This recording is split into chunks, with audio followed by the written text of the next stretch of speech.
Good evening. I am very excited to be participating in this debate tonight. Jan and I used to sit in those very bleachers right over there watching our son John run up and down this court as a forward on the Biola Eagles. And so I feel like I'm playing on the home court tonight. And I want to commend Mr. Hitchens for his willingness to come into this den of lambs and to defend his views tonight. On the other hand, if I know Biola students, I suspect that a good many of you, when you came in tonight, said to yourself, I'm going to check my own views at the door, and I'm going to assess the arguments as objectively as possible. I welcome that challenge. You see, the question of God's existence is of interest not only to religion, but also to philosophy. Now, Mr. Hitchens has made it clear that he despises and disdains religion, but presumably he is not so contemptuous of philosophy. Therefore, as a professional philosopher, I'm going to approach tonight's question philosophically, from the standpoint of reason and argument. I'm convinced that there are better arguments for theism than for atheism. So, in tonight's debate, I'm going to defend two basic contentions. First, that there's no good argument that atheism is true. And secondly, that there are good arguments that theism is true. Now, notice carefully the circumscribed limits of those contentions. We're not here tonight to debate the social impact of religion, or Old Testament ethics, or biblical inerrancy. All interesting and important topics, no doubt, but not the subject of tonight's debate, which is the existence of God. Consider then my first contention, that there's no good argument that atheism is true. Atheists have tried for centuries to disprove the existence of God, but no one's ever been able to come up with a successful argument. So, rather than attack straw men at this point, I'll just wait to hear Mr. Hitchens present his arguments against God's existence, and then I'll respond to them in my next speech. In the meantime, let's turn to my second main contention, that there are good arguments that theism is true.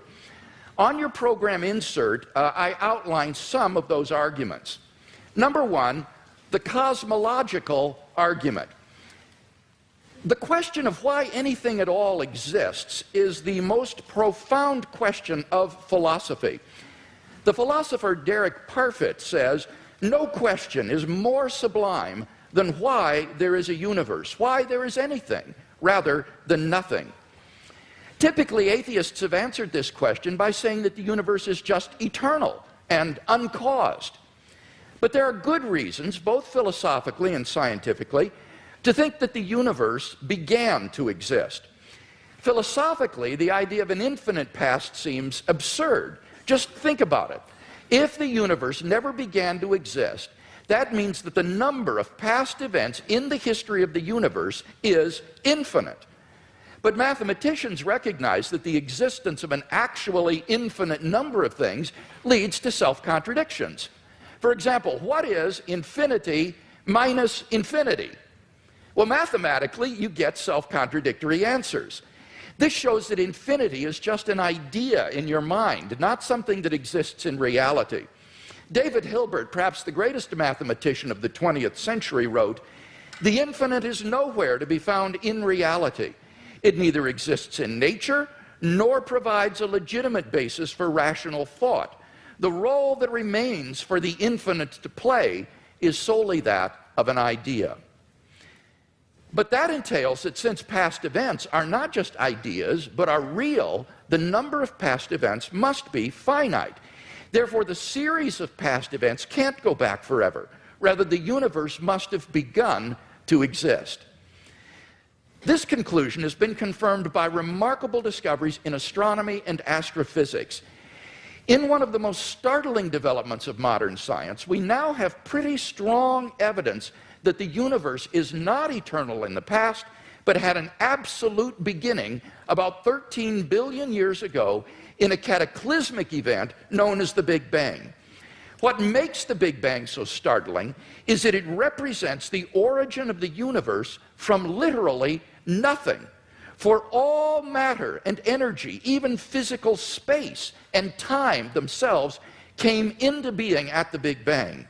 As the physicist P.C.W. Davies explains, the coming into being of the universe, as discussed in modern science, is not just a matter of imposing some sort of organization upon a previous incoherent state, but literally the coming into being of all physical things from nothing.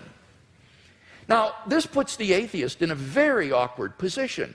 As Anthony Kenny of Oxford University urges, a proponent of the Big Bang Theory, at least if he is an atheist, must believe that the universe came from nothing and by nothing.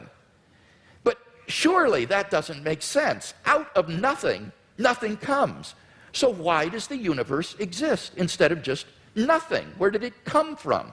There must have been a cause which brought the universe into being. Now, as the cause of space and time, this being must be an uncaused, timeless, spaceless, immaterial being of unfathomable power. Moreover, it must be personal as well. Why? Because the cause must be beyond space and time. Therefore, it cannot be physical or material. Now, there are only two kinds of things that fit that description.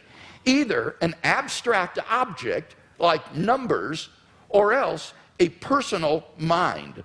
But abstract objects can't cause anything. Therefore, it follows that the cause of the universe is a transcendent, intelligent mind.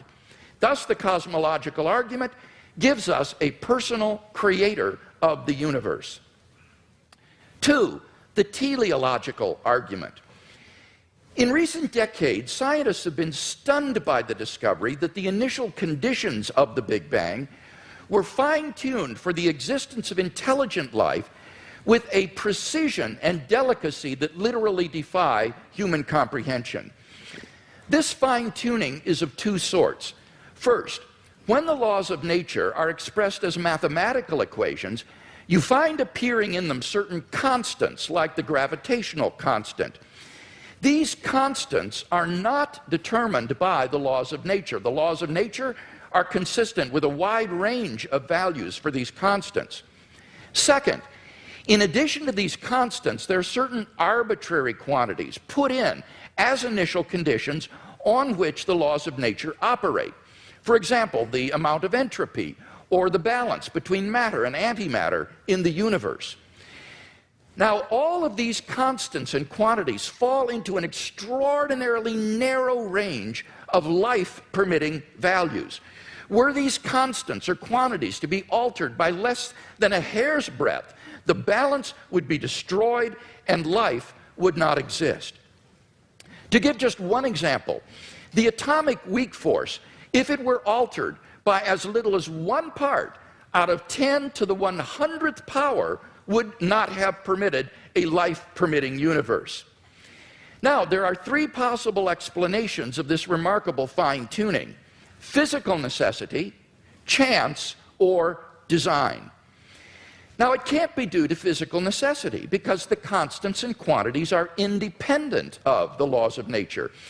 In fact, string theory predicts that there are around 10 to the 500th power different possible universes consistent with nature's laws. So could the fine-tuning be due to chance? Well, the problem with this alternative is that the odds against the fine-tunings occurring by accident are so incomprehensibly great that they cannot be reasonably faced. The probability that all the constants and quantities would fall by chance alone into the infinitesimal life-permitting range is vanishingly small. We now know that life-prohibiting universes are vastly more probable than any life-permitting universe. So if the universe were the product of chance, the odds are overwhelming that it would be life-prohibiting. In order to rescue the alternative of chance, its proponents have therefore been forced to resort to a radical metaphysical hypothesis, namely, that there exists an infinite number of randomly ordered, undetectable universes composing a sort of world ensemble or multiverse of which our universe is but a part. Somewhere in this infinite world ensemble, finely tuned universes will appear by chance alone, and we happen to be one such world. Now, wholly apart from the fact that there's no independent evidence that such a world ensemble even exists, the hypothesis faces a devastating objection. Namely, if our universe is just a random member of an infinite world ensemble, then it is overwhelmingly more probable that we should be observing a much different universe than what we in fact observe. Roger Penrose has calculated that it is inconceivably more probable that our solar system should suddenly form through a random collision of particles than that a finely tuned universe should exist. Penrose calls it utter chicken feed by comparison. So, if our universe were just a random member of a world ensemble, it is inconceivably more probable that we should be observing an orderly region no larger than our solar system. Observable universes like those are simply much more plenteous in the world ensemble than finely tuned worlds like ours, and therefore ought to be observed by us. Since we do not have such observations, that fact strongly disconfirms the multiverse hypothesis. On atheism, at least, then, it is highly probable that there is no world ensemble. The fine-tuning of the universe is therefore plausibly due neither to physical necessity nor to chance. It therefore follows logically that the best explanation is design. Thus, the teleological argument gives us an intelligent designer of the cosmos. 3, the moral argument. If God does not exist, then objective moral values do not exist. By objective moral values, I mean moral values which are valid and binding, whether we believe in them or not. Many theists and atheists agree that if God does not exist, then moral values are not objective in this way. Michael Roos, a noted philosopher of science, explains, the position of the modern evolutionist is that morality is a biological adaptation, no less than our hands and feet and teeth. Considered as a rationally justifiable set of claims about an objective something, ethics is illusory. I appreciate that when somebody says, love thy neighbor as thyself, they think they are referring above and beyond themselves. Nevertheless, such reference is truly without foundation. Morality is just an aid to survival and reproduction, and any deeper meaning is illusory.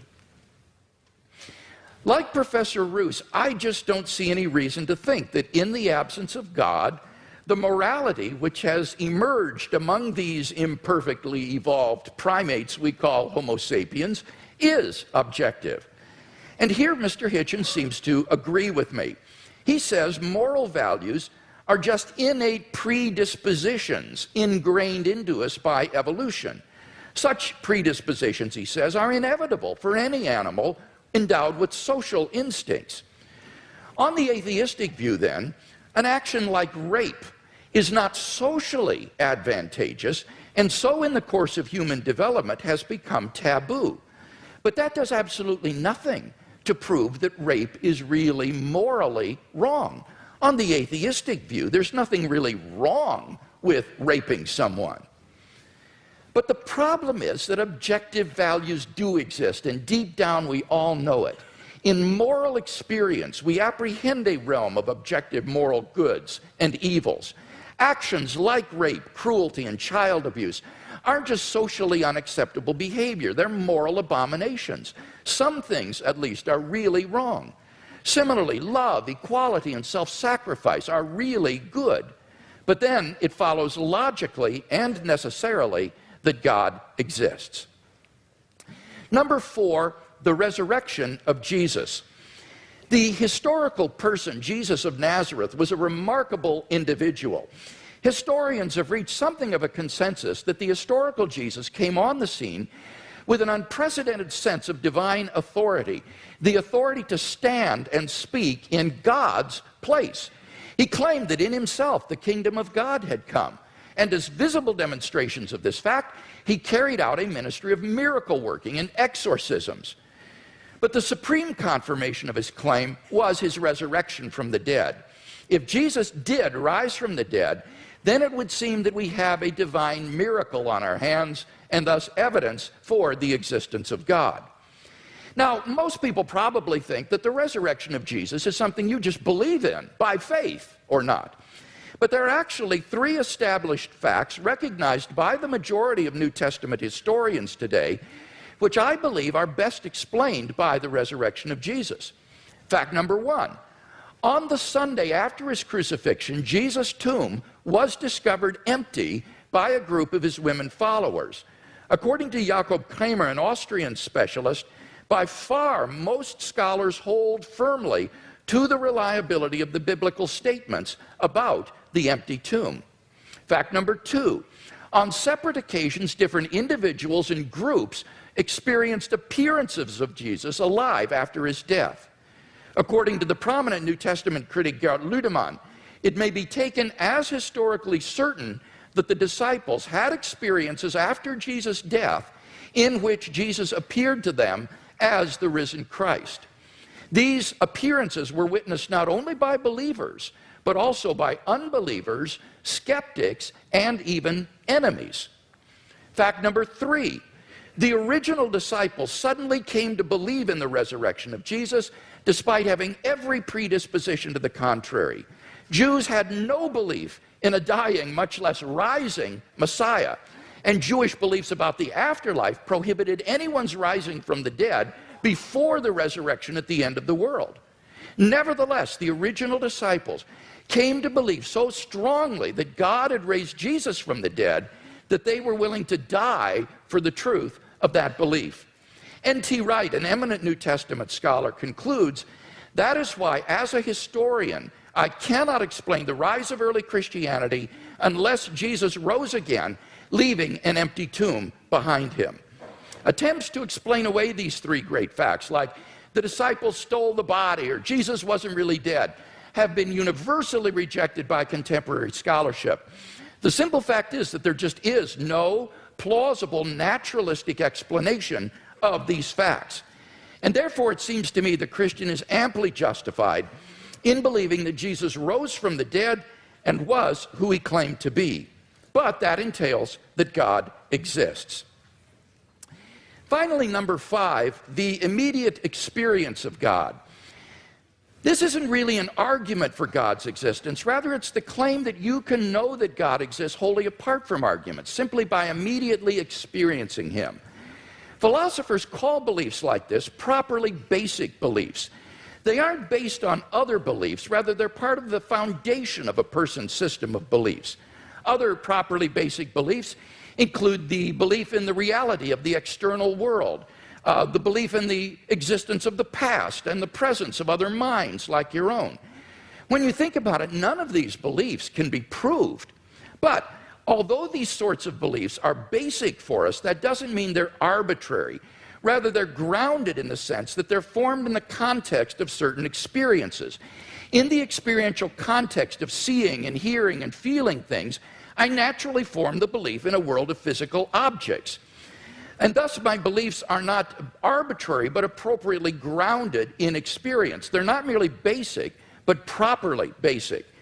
In the same way, belief in God is, for those who know him, a properly basic belief grounded in our experience of God. Now, if this is right, there's a danger that arguments for God's existence could actually distract your attention from God himself. If you're sincerely seeking God, then God will make his existence evident to you. We mustn't so concentrate on the external arguments that we fail to hear the inner voice of God speaking to our own hearts. For those who listen, God becomes an immediate reality in their lives. So, in conclusion then, we've seen 5 good arguments to think that God exists. If Mr. Hitchens wants us to believe instead that God does not exist, then he must first tear down all 5 of the arguments that I presented, and then in their place erect a case of his own to prove that God does not exist. Unless and until he does that, I think that theism is the more plausible worldview.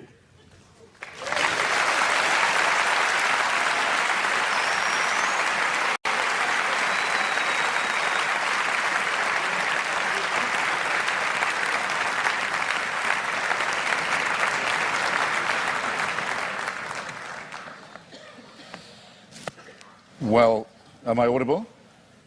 Am I audible to all? Yes. Well, ladies and gentlemen, brothers and sisters, comrades, friends, thanks for coming out, as Senator Larry Craig actually did say at his press conference. Thank you, Mr. Hewitt and Dr. Craig, for being among the very many Christians who have so generously and hospitably and warmly taken me up on the challenge I issued when I started my little book tour and welcomed me to your places to have this most important of all discussions. I can't express my gratitude enough.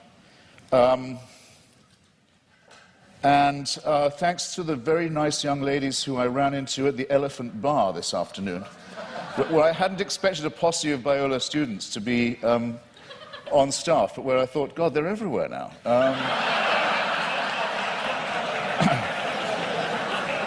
Now, what I have discovered in voyaging around this country and others in this debate, and just debating with Hindus, with Muslims, with the Jews, with Christians of all stripes, is that the arguments are all essentially the same for belief in the supernatural, for belief in faith, for belief in God, but that there are very interesting and noteworthy discrepancies between them.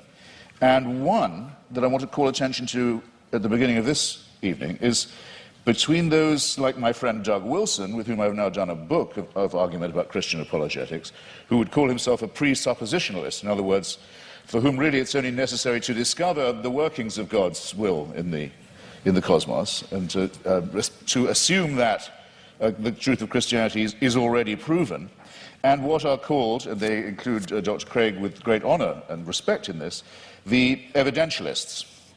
Now, I want to begin by saying that this distinction strikes me first as a very charming distinction, and second as false, or perhaps as a distinction without a difference. Well, why do I say charming?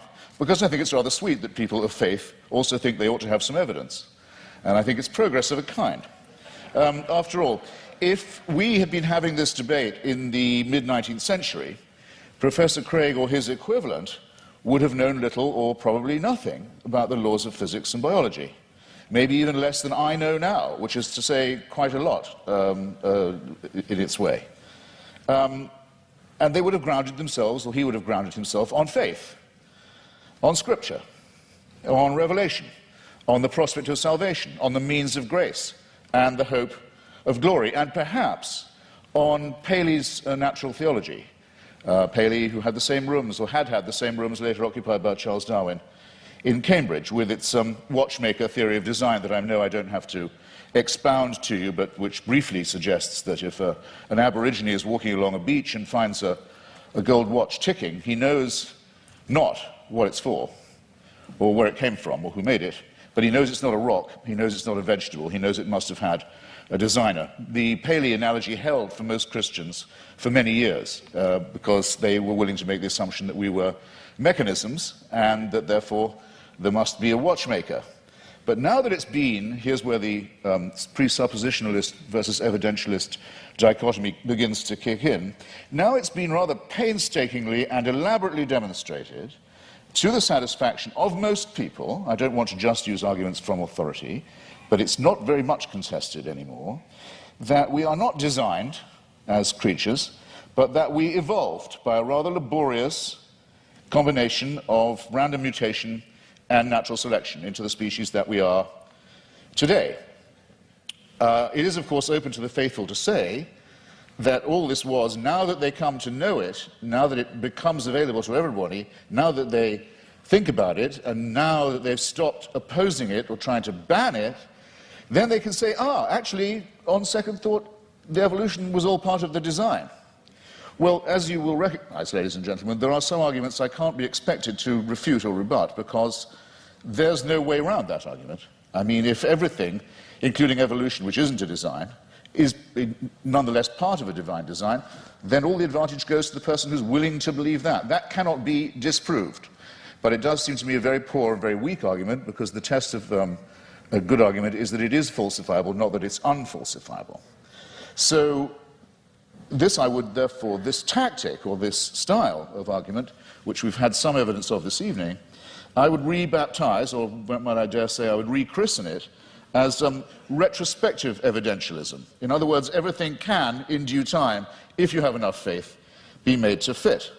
And you too are all quite free to believe that a sentient creator deliberately, consciously put himself, a being, put himself or herself or itself to the trouble of going through huge epochs of birth and death of species over eons of time, in which 99%, in the course of which at least 99.9% of all species, all life forms ever to have appeared on Earth have become extinct, as we nearly did as a species ourselves. I invite you to look up the very alarming and beautiful and brilliant account by the National Geographic's coordinator of the Genome Project. By the way, you should send in your little sample from the inside of your cheek and have your African ancestry traced. It's absolutely fascinating to follow the mitochondrial DNA that we all have in common and that we have in common with other species, other primates and other life forms, and find out where in Africa you came from. But there came a time, probably about 180,000 years ago, when, due to a terrible climatic event, probably in Indonesia, an appalling global warming crisis occurred. And the estimate is that the number of humans in Africa went down to between 40 and 30,000. This close, think about fine-tuning, this close to joining every other species that had gone extinct. And that's our Exodus story, is that somehow, we don't know how, because it's not written in any scripture, it's not told in any book, it's not part of any superstitious narrative, but somehow the escape from Africa to cooler latitudes was made. But that's how close it was. You have to be able to imagine that all this mass extinction and death and randomness is the will of a being. You are absolutely free to believe that if you wish.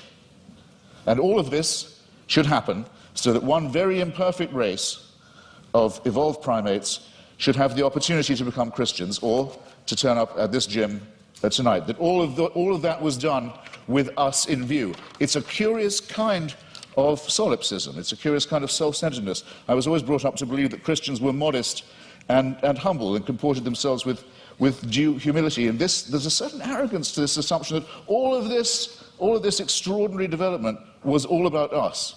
And we were the intended and designed result, and everything else was in the discard. The tremendous wastefulness of it, the tremendous cruelty of it, the tremendous caprice of it, the tremendous tinkering and incompetence of it, never mind, at least we're here, and we can be people of faith. It doesn't work for me, I have to simply say that, and I think there may be questions of psychology involved in this as well. Believe it if you can. I can't stop you. Believe it if you like. You're welcome. It's obviously impossible, as I said before, to disprove, and it equally obviously helps you to believe it if, as we all are, you're in the happy position of knowing the outcome. In other words, we are here, but there's a fallacy lurking in there somewhere too. Is there not? Now, it's often said, it was said tonight, and Dr. Craig said it in print, that atheists think they can prove the non-existence of God. This, in fact, very slightly but crucially misrepresents what we've always said. And there's nothing new about the new atheists, it's just we're recent. There's nothing particularly new. Dr. Victor Stenger, a great scientist, has written a book called The Failed Hypothesis, which he says he thinks that science can now license the claim that there definitely is no God, but he's unique in that, and I think very bold and courageous. Here's what we argue.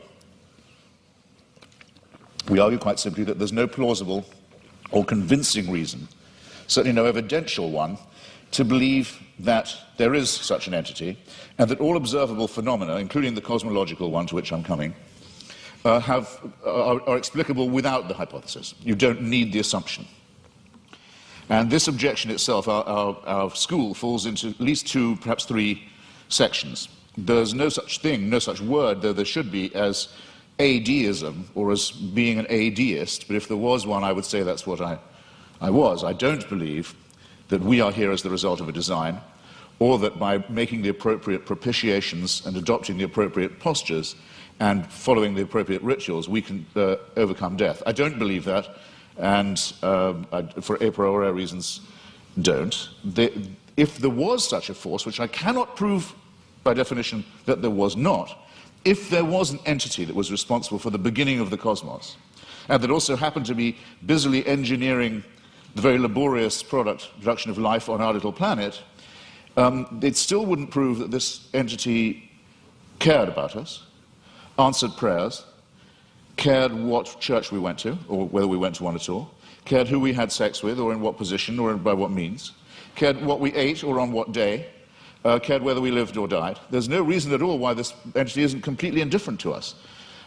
You cannot get from deism to theism except by a series of extraordinarily generous to yourself assumptions. The deist has all his work still ahead of him to show that it leads to revelation, to redemption, to salvation, or to suspensions of the natural order, in which hitherto you've been putting all your faith, all your evidence is on scientific and natural evidence, or why not, for a change of pace and a change of taste, say yes, but sometimes this same natural order, which is so miraculous in observation, no question about it, is so impressive in its favouring the conditions for life in some ways, but it's randomly suspended when miracles are required.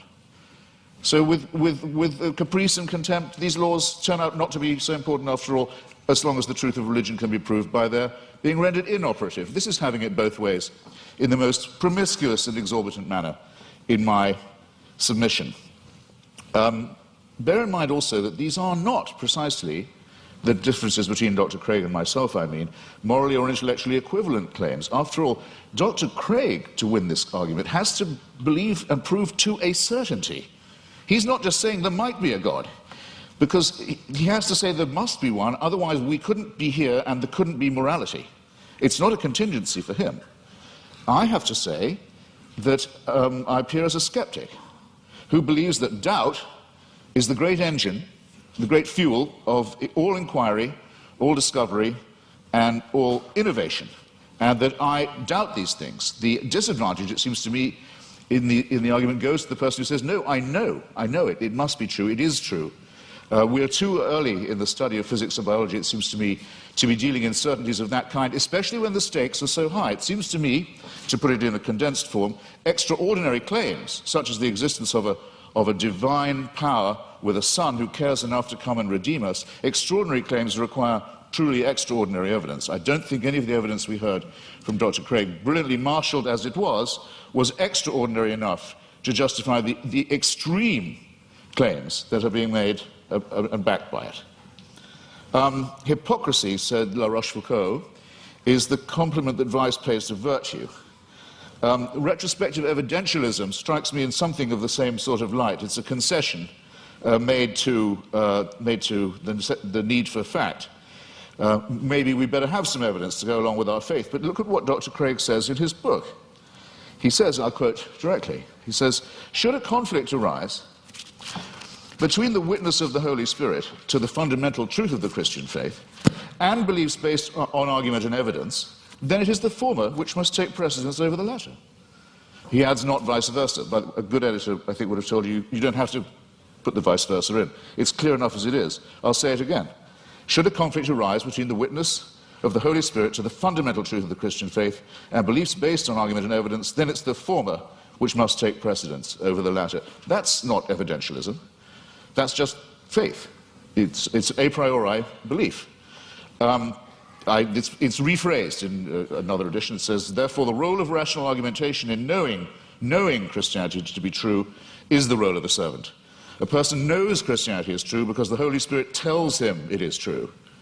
And while argument and evidence can be used to support this conclusion, they cannot legitimately overrule it.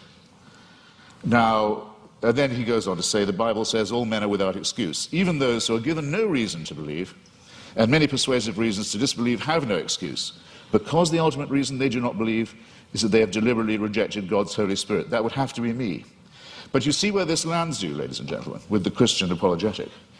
you're told you're a miserable sinner who is without excuse. You've disappointed your God who made you, and you've been so ungrateful as to rebel. You're contemptible, you're worm-like, but you can take heart. The whole universe was designed with just you in mind. These two claims are not just mutually exclusive, but I think they're intended to compensate each other's cruelty and ultimately absurdity. In other words, evidence is an occasional convenience. Seek and ye shall find. I remember being told that in church many a time as a young lad. Seek and ye shall find. I thought it was a sinister injunction, because it's all too likely to be true. We are pattern-seeking mammals and primates. If we can't get good evidence, we'll go for junk evidence. If we can't get a real theory, we'll go with a conspiracy theory. You see it all the time. Religion's great strength is that it was the first of our attempts to explain reality, to make those patterns take some kind of form. It deserves credit. It was our first attempt at astronomy, our first attempt at cosmology, in some ways our first attempt at medicine, our first attempt at literature, our first attempt at philosophy. Good. While there was nothing else, it had many functional uses of that kind. Never mind that they didn't know that germs cause disease. Maybe evil spirits cause disease. Maybe disease is a punishment.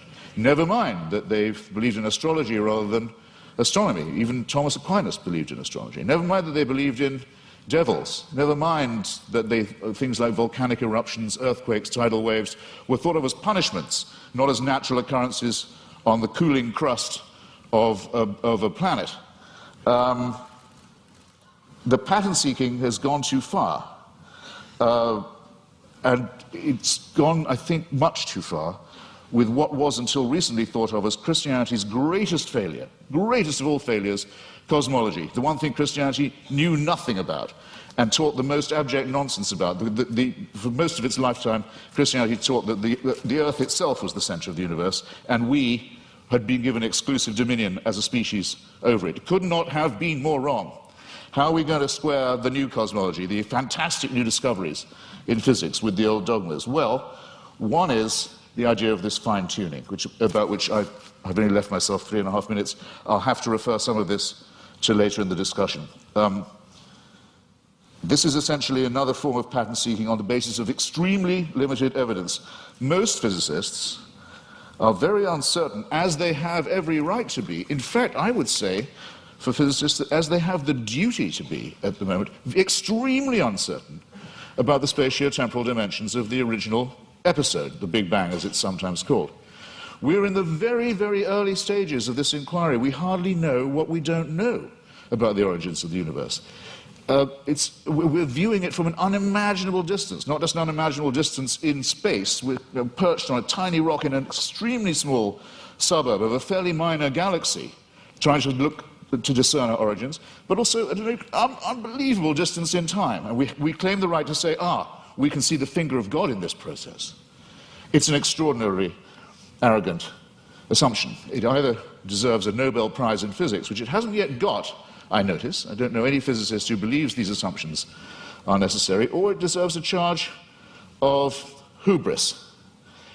Let me make 3 tiny, quick objections to it as it stands, and I'm no more a physicist than most of you are.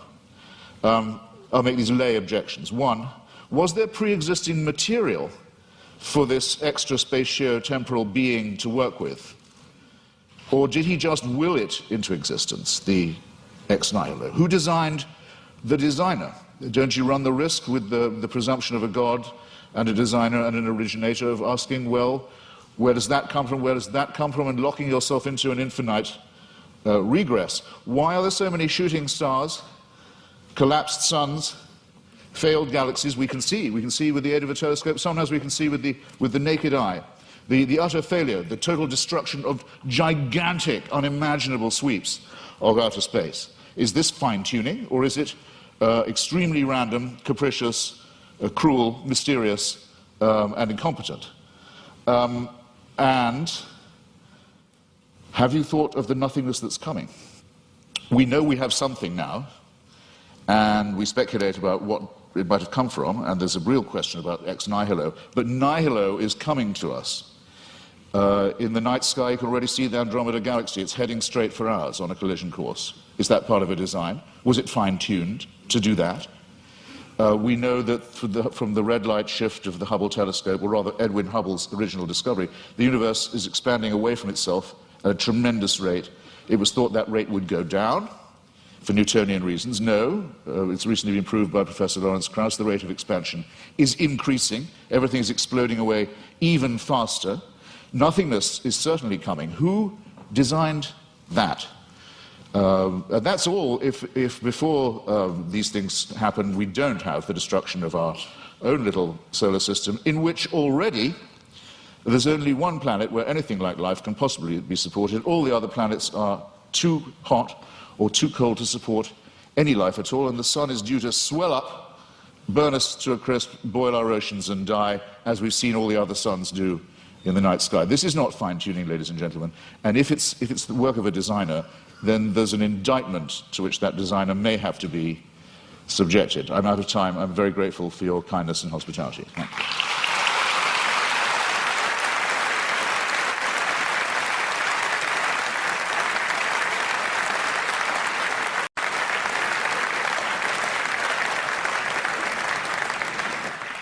Dr. Craig, a 12-minute rebuttal.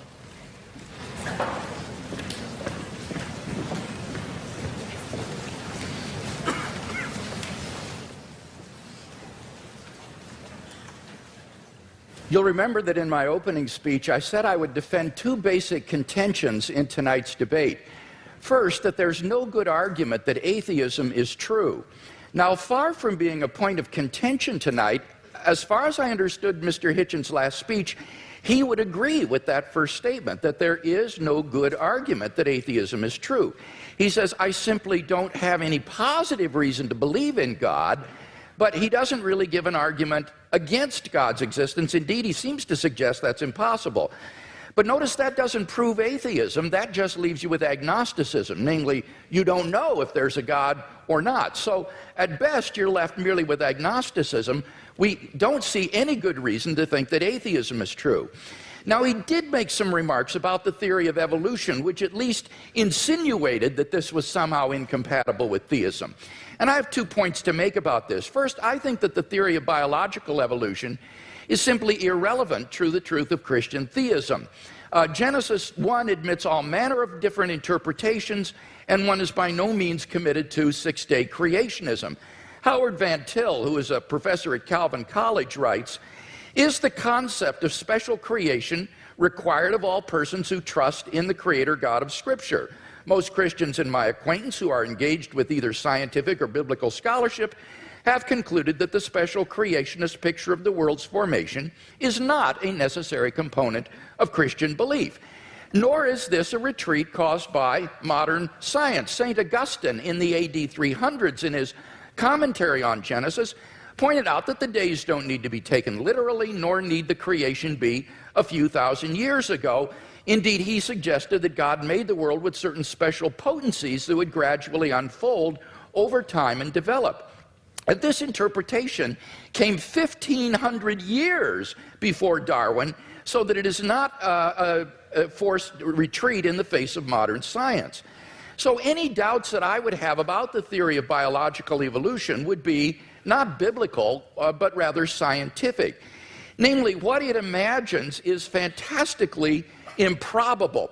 Barrow and Tipler, two physicists, in their book, The Anthropic Cosmological Principle, list 10 steps in the course of human evolution, each of which is so improbable that before it would occur, the sun would have ceased to be a main sequence star and incinerated the Earth. And they calculate the probability of the evolution of the human genome to be somewhere between 4 to the negative 180th power to the 110,000th power, and 4 to the negative 360th power to the 110,000th power. So if evolution did occur on this planet, it was literally a miracle, and therefore evidence for the existence of God. So I don't think this is an argument for atheism, quite the contrary. It really provides good grounds for thinking that God superintended the process of biological development. So the Christian can be open to the evidence to follow it where it leads. By contrast, as Alvin Plantinga has said, For the naturalist, evolution is the only game in town. No matter how fantastic the odds, no matter how improbable, it's got to be true, because there is no intelligent creator and designer. So in one sense, you've got to feel a little sorry for the atheist. He can't really follow the evidence where it leads. His presuppositions determine the outcome. By contrast, if there is a fine-tuner and creator of the universe, then already in the initial conditions of the Big Bang, you have an elaborately designed universe that permits the evolution and existence of intelligent life. And I think evolution simply layers on more improbability. Now, Mr. Hitchens says, but why did God wait so long, all that waste during this time? Well, that sort of concern with efficiency is only of importance to someone with either limited time or limited resources, or both. But in the case of God, he has both unlimited resources and unlimited time, and therefore it's simply not important to do this in a quick way. Well, now, Mr. Hitchens says, but why did God wait so long before he sent Christ? Human beings have existed for thousands of years on this planet before Christ's coming. Well, what's really crucial here is not the time involved, rather it's the population of the world. The Population Reference Bureau estimates that the number of people who have ever lived on this planet is about 105 billion people. Only 2% of them were born prior to the advent of Christ. Eric Krapes of the Survey Research Center at the University of Michigan's Institute for Social Research says, God's timing couldn't have been more perfect. Christ showed up just before the exponential explosion in the world's population. The Bible says in the fullness of time, God sent forth his Son. And when Christ came, the nation of Israel had been prepared. The Roman peace dominated the Mediterranean world. It was an age of literacy and learning. The stage was set for the advent of God's Son into the world. And I think in God's providential plan for human history, we see the wisdom of God in orchestrating the development of human life, and then in bringing Christ into the world in the fullness of time. So I don't see that there are any good grounds here for thinking that this provides reason for atheism. Now, what about my arguments for theism? Mr. Hitchens had some general remarks here. He says it's difficult to get from deism to theism. Now, I want to point out that's a false use of these terms. This is simply confused. Deism is a type of theism. Theism is the broad worldview that God exists. Deism is a specific kind of theism that says God has not revealed himself directly in the world. Now, my arguments are a cumulative case for Christian theism. They add up to the belief in the God that has been revealed by Jesus of Nazareth. Now, Mr. Hitchens says, but you must prove this with certainty. Not at all. I am not claiming these arguments demonstrate Christian theism with certainty. I'm saying that this is the best explanation of the data when you compare it with other competing hypotheses. I think it's more probable than not. He quotes me as to saying the Holy Spirit's witness is the basis for knowing Christianity to be true, and I affirm that. I think the fundamental way in which we know Christianity is true is through the objective inner witness of God's Holy Spirit, what I called the immediate knowledge of God himself in my fifth point. On the basis of that, we have a properly basic belief in the existence of God and the truth of Christianity. But when it comes to showing someone else that what we know through the witness of the Holy Spirit is true, here we appeal to argument and evidence as I've done tonight. And the arguments and evidence that I've appealed to are largely deductive arguments. This isn't retrospective evidentialism. These are deductive arguments. If the premises are true, then you cannot deny the conclusion on pain of irrationality because the conclusions follow with logical necessity from the premises. So the only way to deny the conclusion is you've got to show me which of the premises are false. That's why you've got that program insert with the premises in your program for these arguments. Mr. Hitchens needs to identify which premises of the argument he rejects as false if he's to reject the conclusions. Now, with respect to my cosmological argument, notice that he didn't dispute whatever begins to exist has a cause, nor did he dispute the philosophical and scientific arguments for the beginning of the universe. All he asked was the question, was there pre-existent material? The answer is no, there was not. As Barrow and Tipler point out, At this singularity, space and time came into existence. Literally nothing existed before the singularity.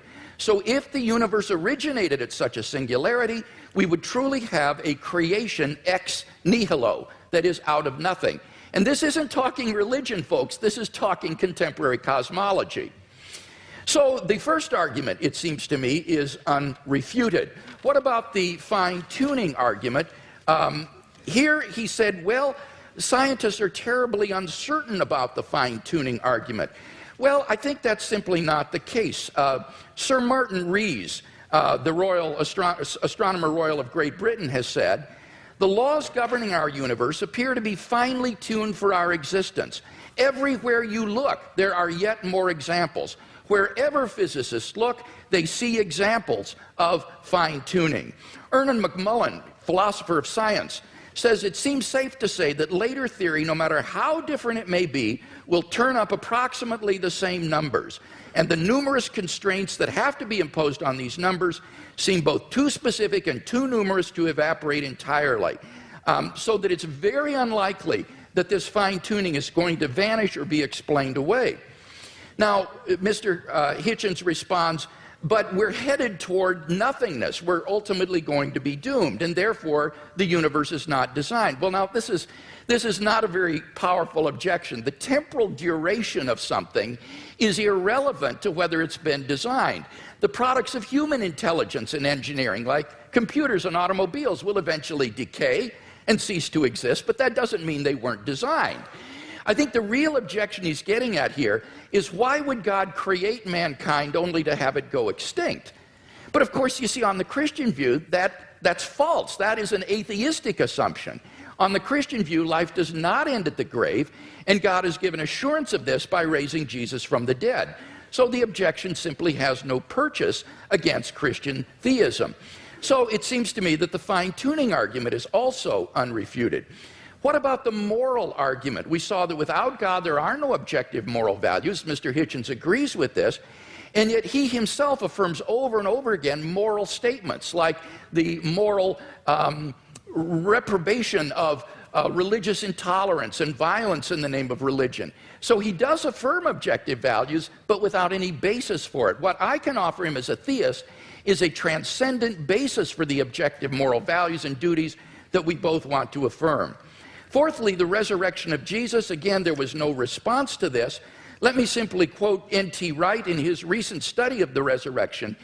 He says that the empty tomb and the appearances of Jesus have a historical probability so high as to be virtually certain, like the death of Augustus in AD 14 or the fall of Jerusalem in AD 70.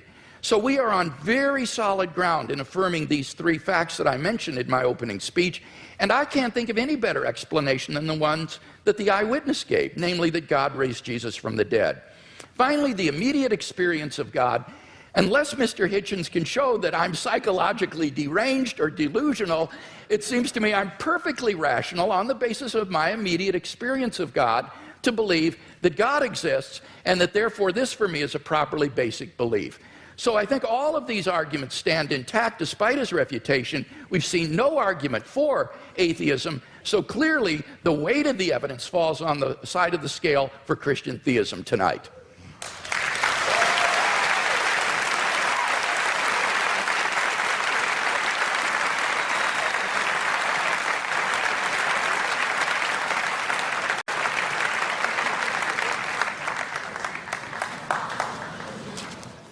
There is a terminological problem here, which may conceal more than just terminological difficulty.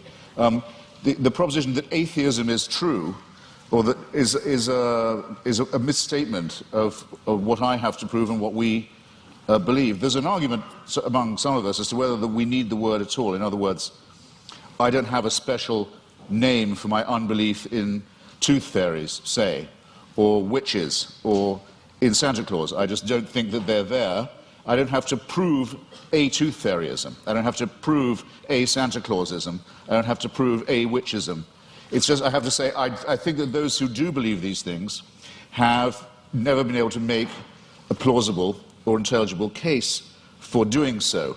That's not agnosticism, because it seems to me that if you don't think there is any evidence, you're wrong to take refuge in saying you're neutral. You ought to have the courage to answer the question, which one is regularly asked: are you an atheist or not? Yes, I will say, I am. You can't tell anything else about me. You can't tell anything else about what I think, about what I believe, about what my politics are, or my other convictions. It's just that I don't believe in the existence of a supernatural dimension, and I've never been shown any evidence that any process observable to us cannot be explained by more satisfactory and more convincing means. The great physicist Laplace, when showing his working model of the solar system to the Emperor Napoleon, was asked, well, your model seems to have no room for a god in it, for deity. And he said, well, Your Majesty, it still all operates without that assumption. Now, here's what you would have to believe if you thought that this was all designed. Dr. Craig gave a slight parody of what I think about this. It could be true, but you'd have to imagine, let's say the human species has been, Homo sapiens has been with us, some people say as long as 250,000 years, some say 200, some say 100,000. Francis Collins and Richard Dawkins oscillate about this. It's not a very big argument. I'll just take 100,000, if you like. You have to imagine that human beings are born. Well, actually, most of them, a good number of them aren't born. They die in childbirth or don't long outlive it. They're born into a terrifying world of the unknown. Everything is a mystery to them, everything from disease to volcanic eruptions. Everything is, their life expectancy for the first, I don't know, many tens of thousands of years would be lucky to be in the 20s, probably dying agonizingly over their teeth, poorly evolved as the teeth are, and from other inheritances from being primates, such as the appendix that we don't need, such as the fact that our genitalia appear to have been designed by a committee, other shortcomings of the species, exaggerated by scarcity, by war, by famine, by competition, and so on. And for 98,000 years or so, heaven watches this with complete indifference. And then, we know where your children go to school, by the way. Heaven watches this with total indifference, and then, with 2,000 years to go on the clock, thinks, actually, it's time we intervened. We can't go on like this. Why don't we have someone tortured to death in Bronze Age Palestine? That should teach them. That should give them the chance of redemption. You're free to believe that, but I think the designer who thought of doing it that way was a very cruel, capricious, random, bungling, and incompetent one. The news of this, Dr. Craig talks as if, okay, but since then there have been more people born, so it might have been a good time in terms of population growth. Well, there are a huge number of people in the world who still haven't even heard of this idea. The news hasn't penetrated to them. Or where it has, it's been brought to them by people who Dr. Craig doesn't think of as Christians, such as Mormons, for example.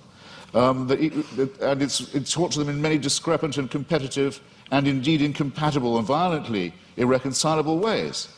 And there's been a lot of argument in the church and the churches all this time about, well, okay, what is the answer to that? What about all the people who never could have heard the good news, or who never will hear it, or still haven't been reached by it, and who've died not knowing about it? What happens to them? How can they be saved? Well, the argument is that it's all somehow made retrospective. And with so many of these arguments, I just comment on these, well, how convenient. Because if you're willing to make assumptions of this kind, then really evidence is only ancillary to what you are advancing. Now, I didn't have the chance. Oh, and just on Mr. Wright, sorry, I scrawled a note to myself.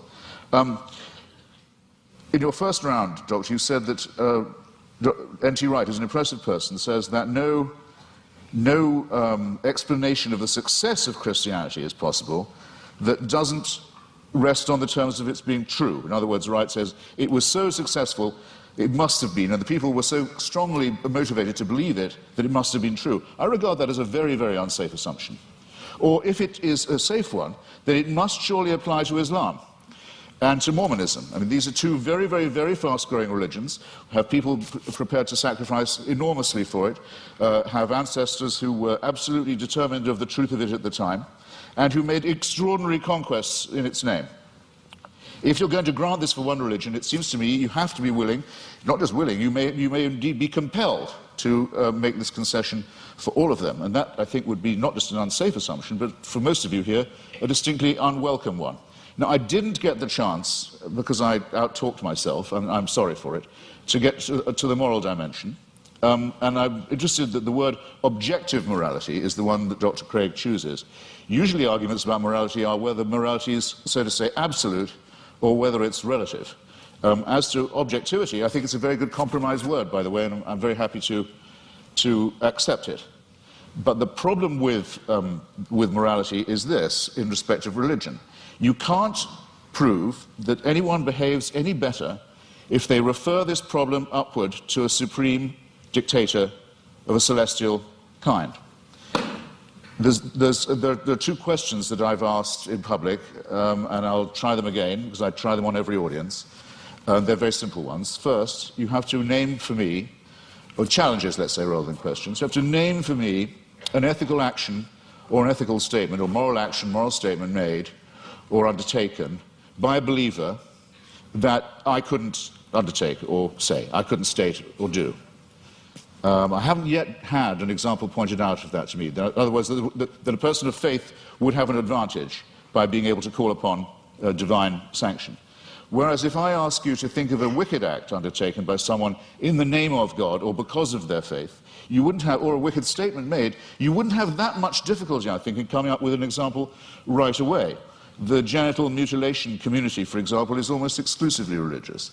The suicide bombing community is almost exclusively religious. There are injunctions for genocide in the Old Testament. There are injunctions and warrants for slavery and racism in the Old Testament too. There's simply no way of deriving morality and ethics from the supernatural.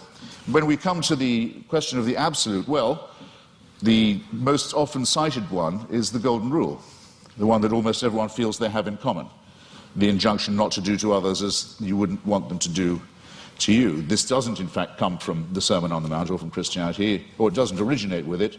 It's certainly adumbrated by Rabbi Hillel, a Babylonian rabbi, and it's to be found in the Analects of Confucius too. But it has, since we're talking about objective, relative, and absolute, a crucial weakness in it, unfortunately.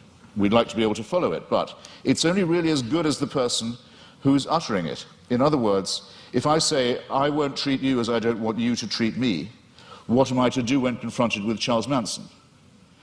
I want him treated in a way that I wouldn't want to be treated myself. Anything else would surely be completely relativistic.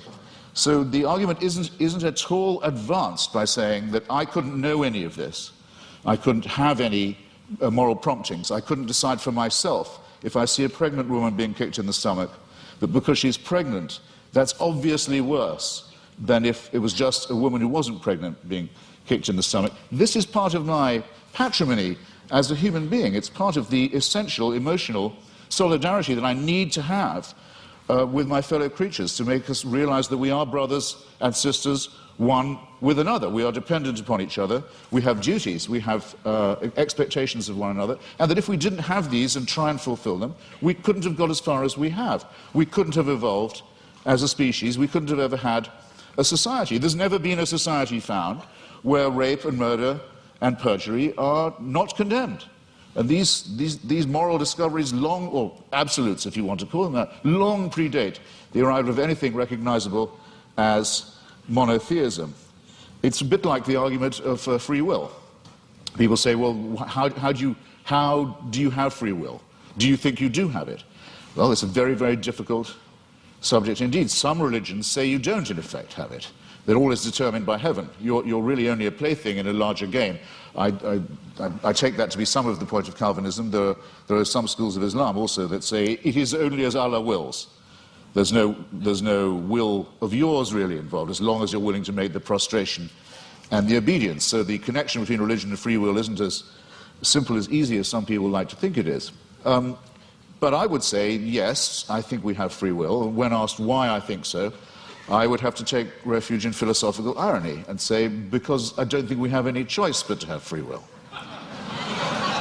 But at least I know at this point that I'm being ironic, and that some of the irony is at my own expense, and it's a risk I have to be willing to run. But the Christian answer is, of course you have free will. The boss insists upon it. This somewhat degrades the freedom and redefines the idea of will. And it seems to me also that there's something degrading in the idea of saying that morality is derived in the same way, that it comes from on high, that we ourselves are not good enough, that we don't have the dignity, we don't have the self-respect, we don't have the character to know a right action or a right statement when we see it or when we want to perform it. It's this servile element in religion. It's not, strictly speaking, the subject of our debate this evening, I know, but I'm damned if I completely forego it. It's the idea that buried in the religious impulse is actually the wish to be unfree, is the wish for an immovable, unchangeable, celestial authority, a kind of heavenly North Korea that will take our decisions away from us and commit us only to worship and praise and thank a great leader and his son, the dear leader, forever and ever and ever. I'm so glad there's no evidence that this is true. Thank you.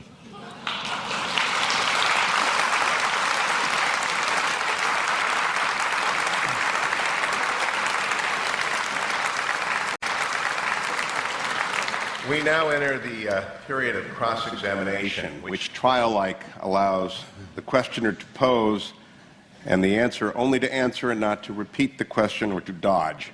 6 minutes of questions begin to Dr. Craig, followed by 6 minutes of questions to Mr. Hitchens. Dr. Craig, your questions for Mr. Hitchens. All right, let's talk first about whether there are any good arguments to think that atheism is true. Now, it seems to me that you're rather ambivalent here, that you say, you redefine atheism to mean a sort of atheism or non-theism. That's what it means.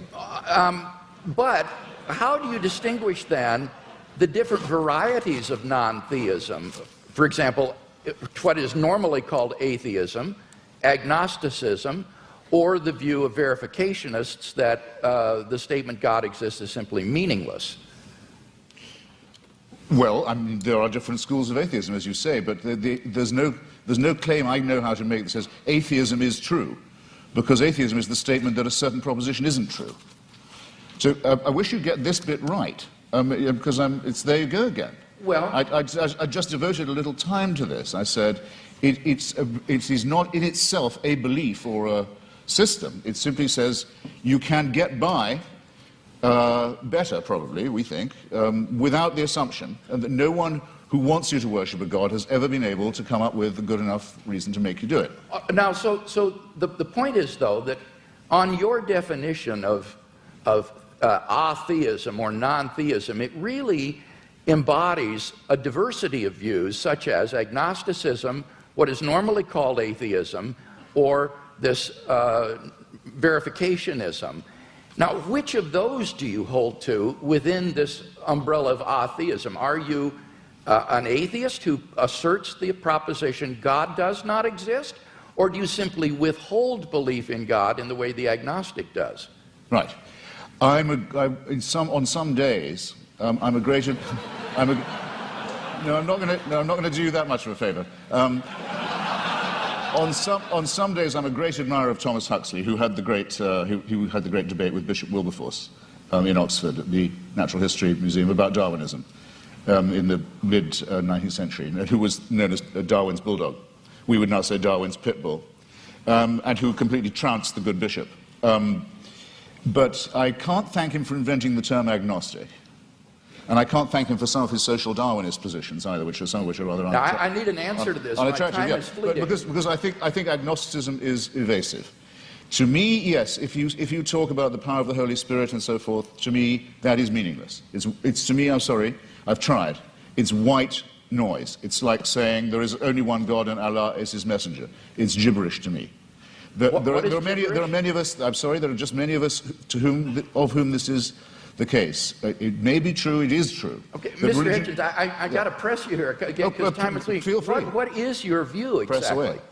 Do you affirm God does not exist, or do you simply withhold believing? Once I have said that I've never seen any persuasive evidence for the existence of something, and I've made real attempts to study the evidence presented and the arguments presented, that I will go as far as to say, have the nerve to say, that it does not therefore exist, except in the minds of its, except in the Henry Jamesian subjective sense that you say of it being so real to some people in their own minds that it counts as a force in the world, yes. Okay, so you do affirm then that God does not exist. Now, what I want to know, and do you have any justification for that? I think I've come unwired in some horrible way. You're fine. Are you sure? Do you have any arguments leading to the conclusion that God does not exist? Well, I would rather, I think, I'm wondering if I'm boring anybody now. I would rather say, I'd rather state it in reverse and say I find all the arguments in favor to be fallacious or unconvincing. And I'd have to add that though this isn't my reason for not believing in it, that I would be very depressed if it was true. But that's a quite different thing. I don't say of atheism that it's at all morally superior. That would be very risky. I wouldn't admit that it was at all morally inferior either, but we can at least be acquitted on the charge of wishful thinking. I wonder if that's the case. Would you agree that the absence of evidence is not evidence of absence? Well, you know, I'm not sure that I would agree. Okay. Let's turn to the moral argument and talk about that a little bit. I think you've misunderstood the moral argument. Given the stakes, Doctor, sorry. Given the stakes, I mean, you're not saying, we're not talking about unicorns or tooth fairies or leprechauns here. We're talking about an authority that would give other human beings the right to tell me what to do in the name of God. So for a claim like that, if there's no evidence for it, it seems to me not a small question. No, it's certainly not a small question. Because you're making a very, very, very large claim. Your evidence had better be absolutely magnificent, it seems to me. And it's the lack of magnificence, I think, that began to strike me first. One final question, Doctor. Okay, well, let's go to the moral argument. It seems to me there that you've misunderstood the argument in that we're looking for an objective foundation for the moral values and duties that we both, I think, want to affirm. It's not a matter of whether or not we can know what is right and wrong, or that we need God to tell us what is right and wrong. It's rather that we need to have some sort of an objective foundation for right and wrong. Wouldn't you agree, on your view, it's simply the sociobiological spin-offs of the evolutionary process, and that therefore these do not provide any sort of objective foundation for moral values and duties? That could be true, yes. That could well be true. Yeah, I don't want to be too much of a reductionist, but it's entirely possible that it is purely evolutionary and functional. One wants to think that there's a bit more to one's love for the fellow creature than that. But it doesn't add one iota of weight or moral gravity to the argument to say, but that's because I don't believe in a supernatural being. It's a non sequitur. Mr. Hitchens, your questions for Dr. Craig. Well, I'd like to know first, you said that the career of Jesus of Nazareth involved a ministry of miracles and exorcisms. When you say exorcism, do you mean that you believe in devils too?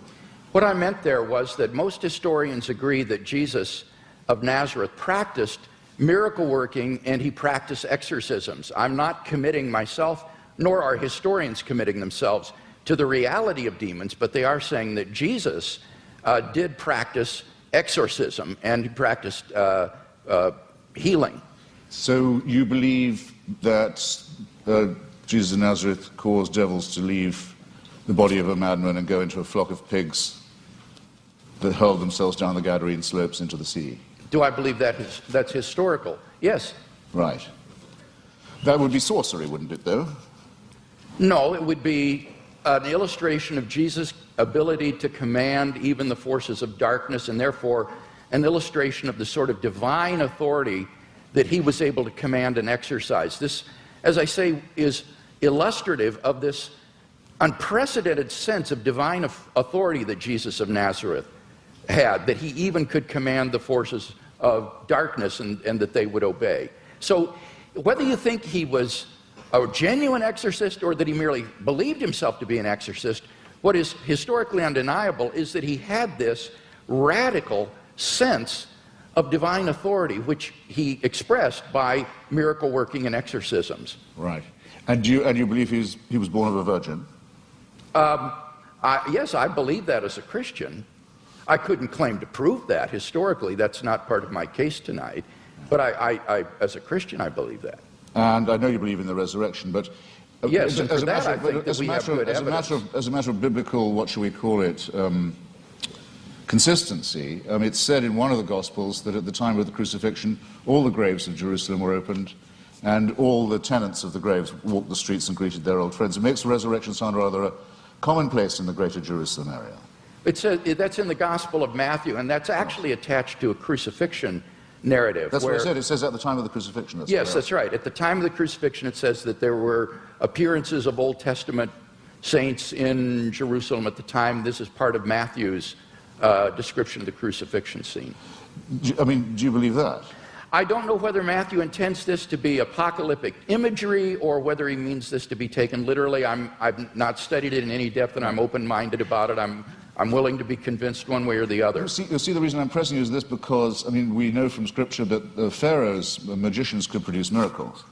In the end, Aaron could outproduce them. But what I'm suggesting to you is even if the laws of nature can be suspended and great miracles can be performed, it doesn't prove the truth of the doctrine of the person who's performing them.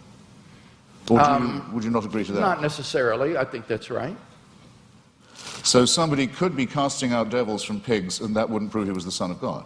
I think that's right. In fact, there were Jewish exorcists. The only point that I was trying to make there was that this was illustrative of the kind of divine authority that Jesus claimed, especially since he didn't cast them out in God's name, or he didn't perform miracles by praying to God. He would do them in his own authority. So that Jesus exercised an authority that was simply unheard of at that time, and for which he was eventually crucified because it was thought to be blasphemous. Well, it was thought to be blasphemous to claim to be the Messiah, to be exact. The people who got the closest look at him, the Jewish Sanhedrin, thought that his claims were not genuine. So remember, if you're resting anything on eyewitnesses, the ones who we definitely know were there thought he was bogus. But, okay, I think I've got a rough idea, assuming you make that assumption of his pre-existing divinity, that it's a presuppositionalist case, I can see what you're driving at. Well, no, I'm not I've got another question for you, which is this. How many religions in the world do you believe to be false? I don't know how many religions in the world there are, so I Well, can't could you name... Well, fair enough. I'll see if I can't narrow that down. That was a clumsily asked question, I admit. Do you regard any of the world's religions to be false? Excuse me? Do you regard any of the world's religions to be false preaching? Yes, I think, yeah, certainly. Would you name one, then? Islam. That's quite a lot. Pardon me? That's quite a lot. Yes. Do you think it's moral to preach false religion? No. So religion is responsible for quite a lot of wickedness in the world right there. Certainly. Right. I'd be happy to concede that. I would agree with that. So if I was a baby being born in Saudi Arabia today, would you rather I was me or a Wahhabi Muslim? Would I be? You'd rather be what? Would you rather it was me? It was an atheist baby or a Wahhabi baby?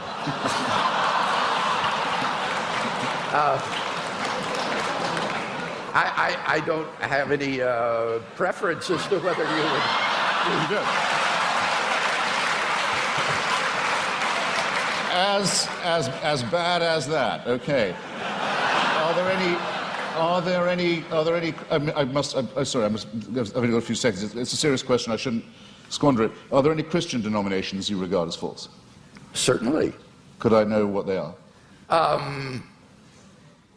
Well, I'm not a Calvinist, for example. I think that certain tenets of Reformed theology are incorrect. I would be more in the Wesleyan camp myself. But these are differences among brethren. These are not differences on which we need to put one another in some sort of a cage. So within the Christian camp, there's a large diversity of perspectives. I'm sure there are views that I hold that are probably false. But I'm trying my best to get my theology straight, trying to do the best job, but I think all of us would recognize that none of us agree on every point of Christian doctrine, on every dot and tittle. Before Mr. Hitchens succeeds in launching another series of religious wars among Christians, let's get to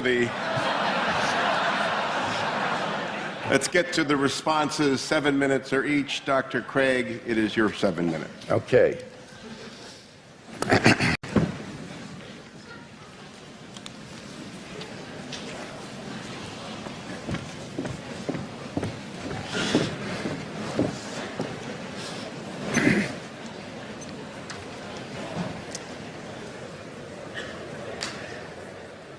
Well, I think it's very evident that in tonight's debate, we've not heard any good reasons to think that what is normally called atheism is true. That is to say, the belief that God does not exist.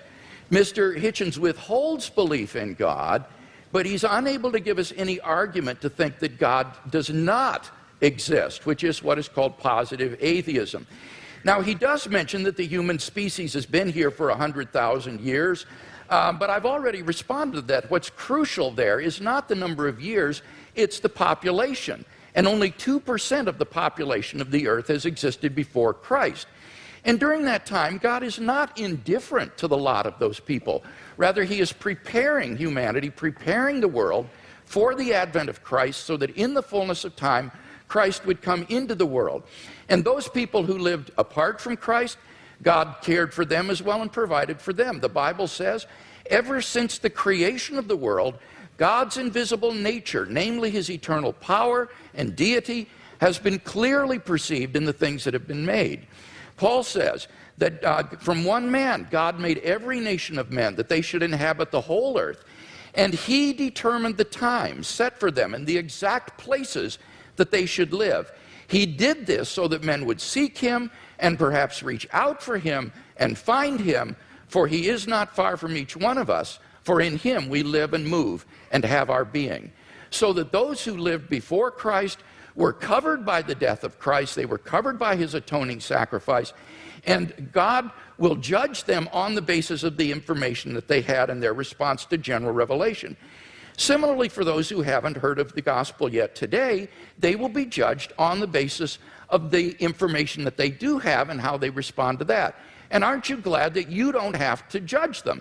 You can leave this up to the hands of a just and holy and merciful God who will judge people on the basis of how they respond to the revelation that they do have. So we've not heard any argument tonight that God does not exist. Now, by contrast, I've given 5 arguments to show that Christian theism is true. First, we saw the cosmological argument. Mr. Hitchens has not disagreed with either of the premises of this argument, and so we have good grounds for believing there's a personal creator of the universe. As for the teleological argument, again, he didn't respond to what I said in my last speech with respect to the fine-tuning being well established in science, and that the fact that we're going toward nothingness, as he puts it, is an atheistic assumption, not a Christian assumption, and therefore doesn't do anything to disprove design. Now, what about the moral argument? Here he says that you have to prove that people would behave better if they believed in God. That's not the argument. I hope that's clear to everyone. The argument is that without God as a transcendent foundation for moral values, we're simply lost in socio-cultural relativism. Who are you to judge that the Nazi ethic was wrong? Who are you to judge that the ethic of ancient Hinduism was wrong? Who are you to judge that the Afrikaner apartheid is wrong?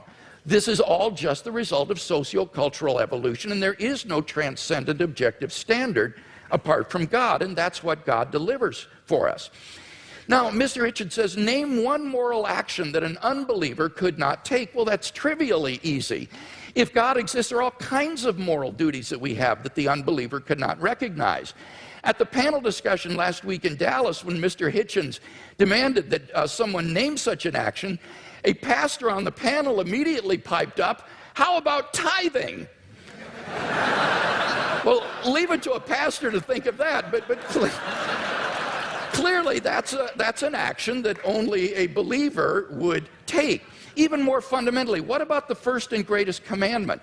You shall love the Lord your God with all your heart, with all your strength, with all your mind. That is an action that only a believer can take. No unbeliever can discharge even this most fundamental of moral duties. But in any case, all of this is beside the point with respect to the moral argument. The point is that on atheism, there are no moral obligations for anybody to fulfill. In nature, whatever is right, and Mr. Hitchens is unable to provide any sort of objective foundation for moral values. Massimo Pigliucci is a philosopher of biology. This is what he has to say. He says on atheism, there is no such thing as objective morality. Morality in human cultures has evolved, and what is moral for you might not be moral for the guy next door, and certainly is not moral for the guy across the ocean. And what makes you think that your personal morality is the one and everybody else is wrong? What we call homicide or rape, he said, is very, very common among different kinds of animals. Lions, for example, commit infanticide on a regular basis. Now, are these kinds of acts to be condoned? I don't even know what that means, because the lion doesn't understand what morality is. Morality, he says, is an invention of human beings. It's just a convention that human beings have adopted to live together, but it has no objectivity.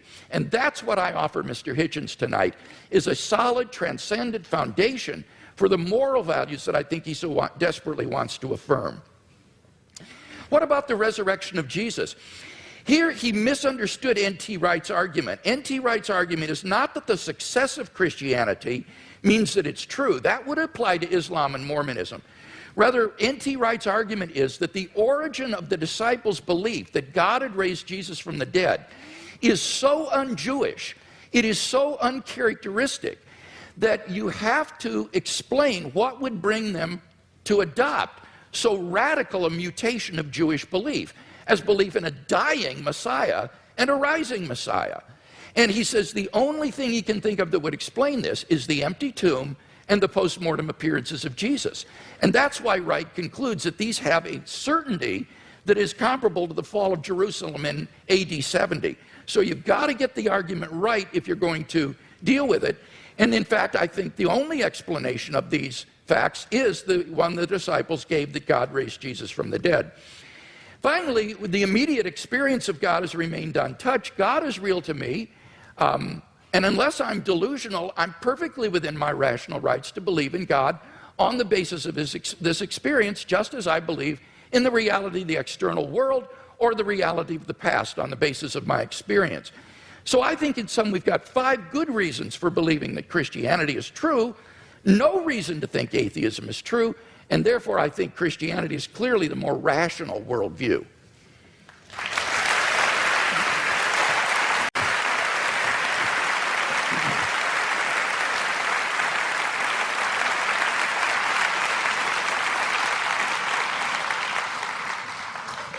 I think it's, you'll correct me if I'm wrong, it's Tertullian, isn't it, who says something like, it's variously translated, credo quia absurdum, that the very improbability of the thing, the very unlikelihood of it, the unlikelihood that anyone would fabricate such a thing, for example, that a Jew could be brought to believe something so extraordinary, is testimony to its truth.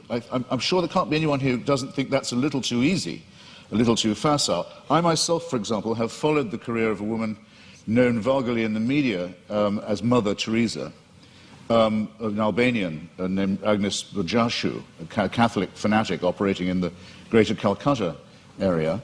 And I watched every stage of her career as a candidate for, and then the recipient of, beatification and shortly canonization. The canonization will require, and as the Vatican demands, the attestation of a miracle performed by her posthumous intercession. And the miracle's already been announced. A woman in Bengal, fortunately already a devout Catholic, by pressing a medal of Mother Teresa to her stomach, made a tumor go away, or so she says.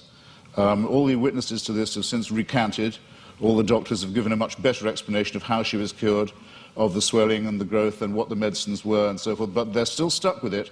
They have to go ahead with this process because, which will lead to countless untold suffering in India, because it will appear to license the bogus charlatanry of shaman medicine and intercessory medicine rather than the real thing. All of this will have to be gone through this awful display in the name of faith. And I just happen to have watched it at every stage, and I can tell you, it's depressingly easy to get a religious rumor started. You can count on an enormous amount of pre-existing credulity among illiterate, frightened, ill-educated populations. There isn't a literate, written down, properly attested witness of any real sort in the Gospels. It is, and you may as well admit it and stick to it because it's what you're good at, it involves an act of faith. Second, on the matter of my moral question, yes, it's true that Doug Wilson said that tithing was something I couldn't do, but then, I'm not moving the goalposts here,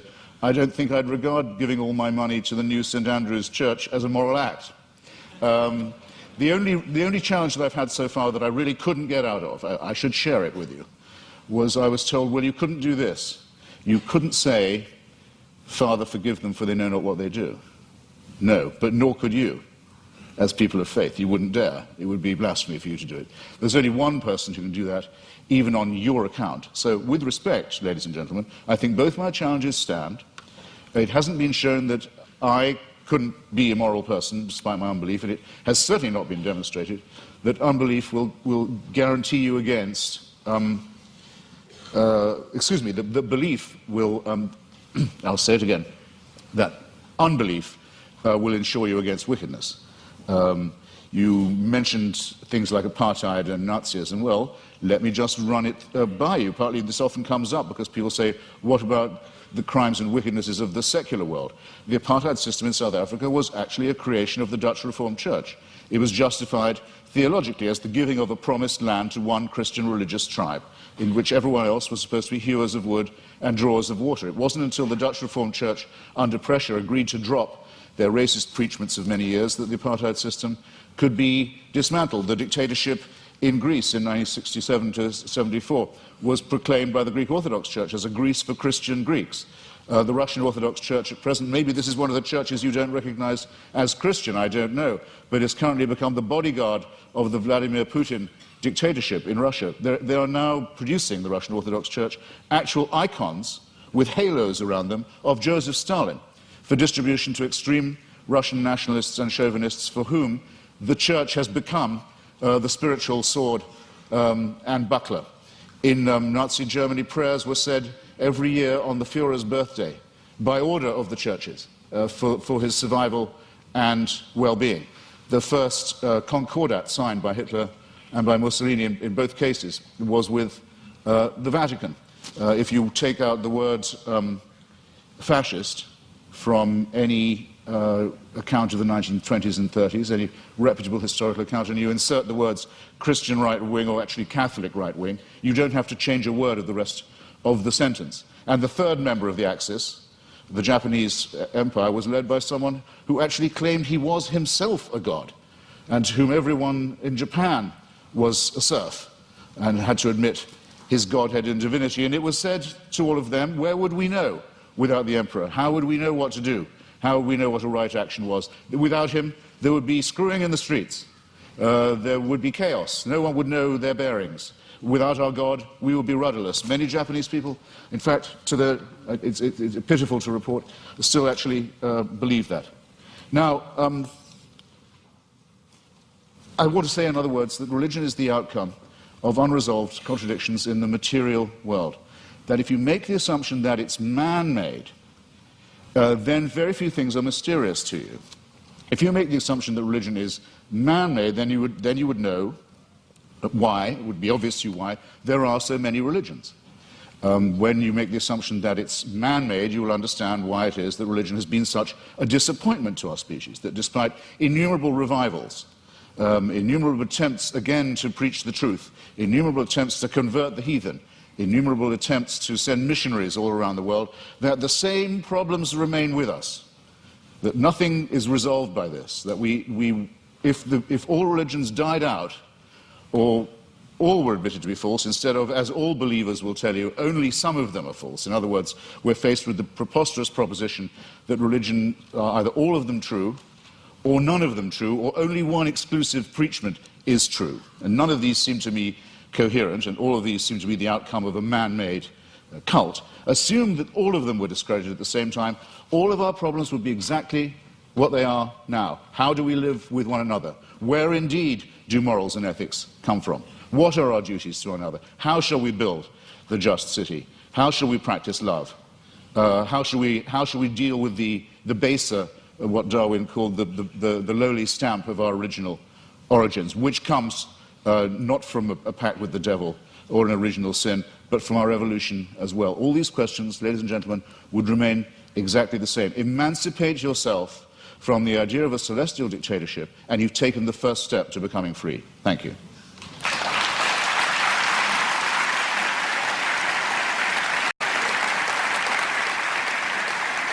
Dr. Craig, your closing argument, 5 minutes.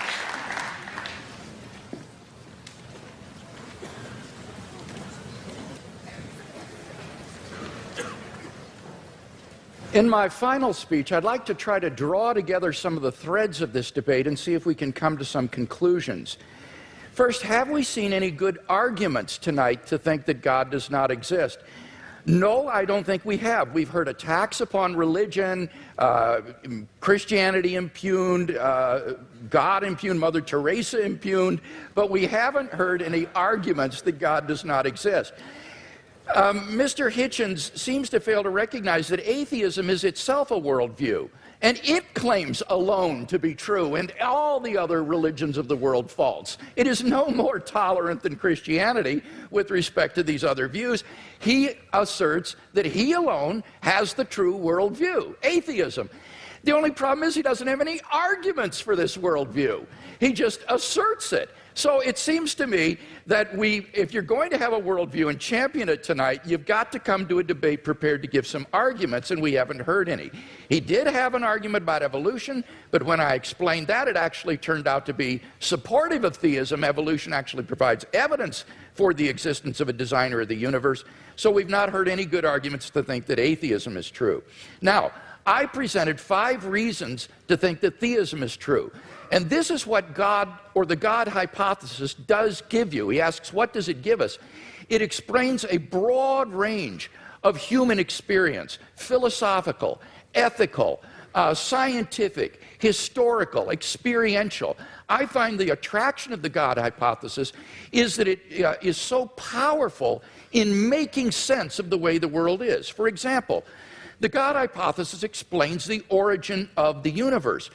Mr. Hitchens has completely dropped this point in tonight's debate when we saw that, in fact, scientific and philosophical evidence points to a beginning of the universe out of nothing, and therefore to a transcendent personal creator of the cosmos. The teleological argument, the fine-tuning that is established in the initial conditions of the universe, not to speak of in the biological complexity that then ensued. And again, Mr. Hitchens has dropped that in the course of the debate tonight. So we have a creator and an intelligent designer of the cosmos. Thirdly, the moral argument. We saw that without God, there are no objective moral values. And here Mr. Hitchens has consistently distorted the argument. He's portrayed the argument as, how would we know moral values if we didn't believe in God? We don't need to believe in a tyrant in order to find moral values. Unbelief doesn't produce wickedness. That is all irrelevant. The point is that there is no foundation on a naturalistic worldview for the moral values and duties that we both want to affirm. And he agrees with that. This is what he says, and I quote. He says, our innate predisposition to both good and wicked behavior is precisely what one would expect to find of a recently evolved species that is half a chromosome away from chimpanzees, primate, and elephant, and even pig societies show considerable evidence of care for others, parent-child bonding, solidarity in the face of danger, and so on. As Darwin put it, any animal whatever endowed with well-marked social instincts would inevitably acquire a moral sense or conscience as soon as its intellectual powers had become as well developed as in man. That is the sociobiological explanation of morality. The problem is that moral sense that develops in pig societies, chimpanzees, baboons, and Homo sapiens is illusory on atheism, because there are no objective moral duties or values that we have to fulfill, and that's what the theist can offer Mr. Hitchens. And so I want to invite Mr. Hitchens to think about becoming a Christian tonight. All of honestly, if he is a man of goodwill who will follow the evidence where it leads, all of the evidence tonight has been on one side of the scale. And he wants to affirm objective moral values, so why not adopt theism? The resurrection of Jesus has gone unrefuted. The argument is not that it's too improbable to be false. The argument is that you need a historically sufficient explanation to explain why the disciples came to believe this. And there isn't one apart from the empty tomb and appearances.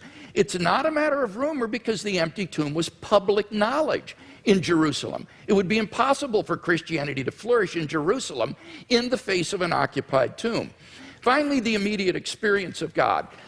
If there's anybody watching or listening to the debate tonight who hasn't found God in a personal, experiential way, then I want to invite you as well to think about becoming a Christian. I became a Christian as a junior in high school, and it changed my entire life. And I believe that if you'll look into it honestly with an open mind and an open heart, that it can change your life as well.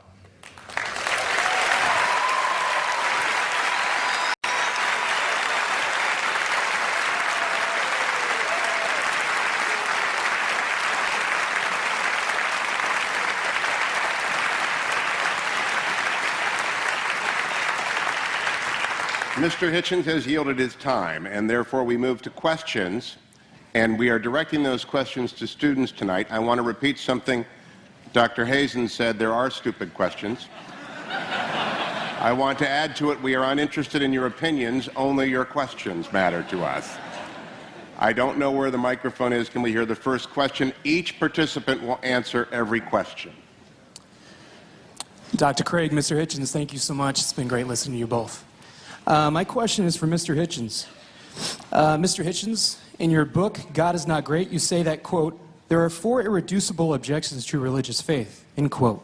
The third being that religious faith, quote, is both the result and the cause of dangerous sexual repression, end quote.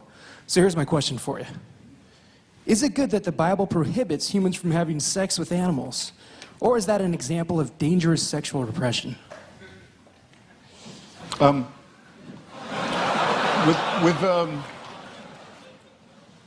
The allusion I was making was not to the man-made in the ordinary sense nature of religion, that you can tell from studying some of its codes that it's humans that are inventing it. That's why so many of the injunctions in the Old Testament are, as you quite rightly say, concerned with agriculture, shall we put it delicately.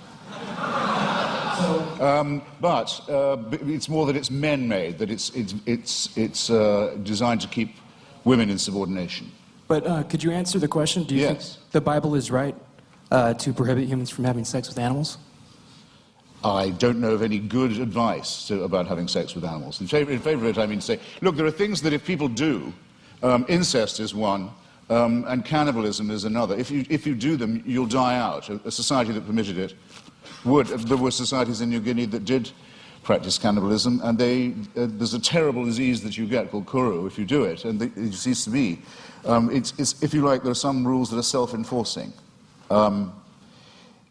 That's not what when I was talking about sexual repression, I was talking about the enormous number of prohibitions on sex between men and women, and on the evident fear of female sexuality, and the superstitious dread, for example, of female menstrual blood. Things of this kind. Dr. Craig, your assessment of that question and answer. Well, I think the question illustrates that apart from God, whatever is in nature is right. There is no thing barred in nature if there is no sort of objective moral code. So the question is a good one because it illustrates that here is a guideline for sexual expression that is very good for human beings and not something that's meant to be repressive or harmful to human beings. In fact, the studies I've seen says that religious people have more fun with sex than people who are not religious. And it's actually shows that they are more sexually satisfied in marriage and so forth. So I think the question makes a good point. I think I have to have another bite at this.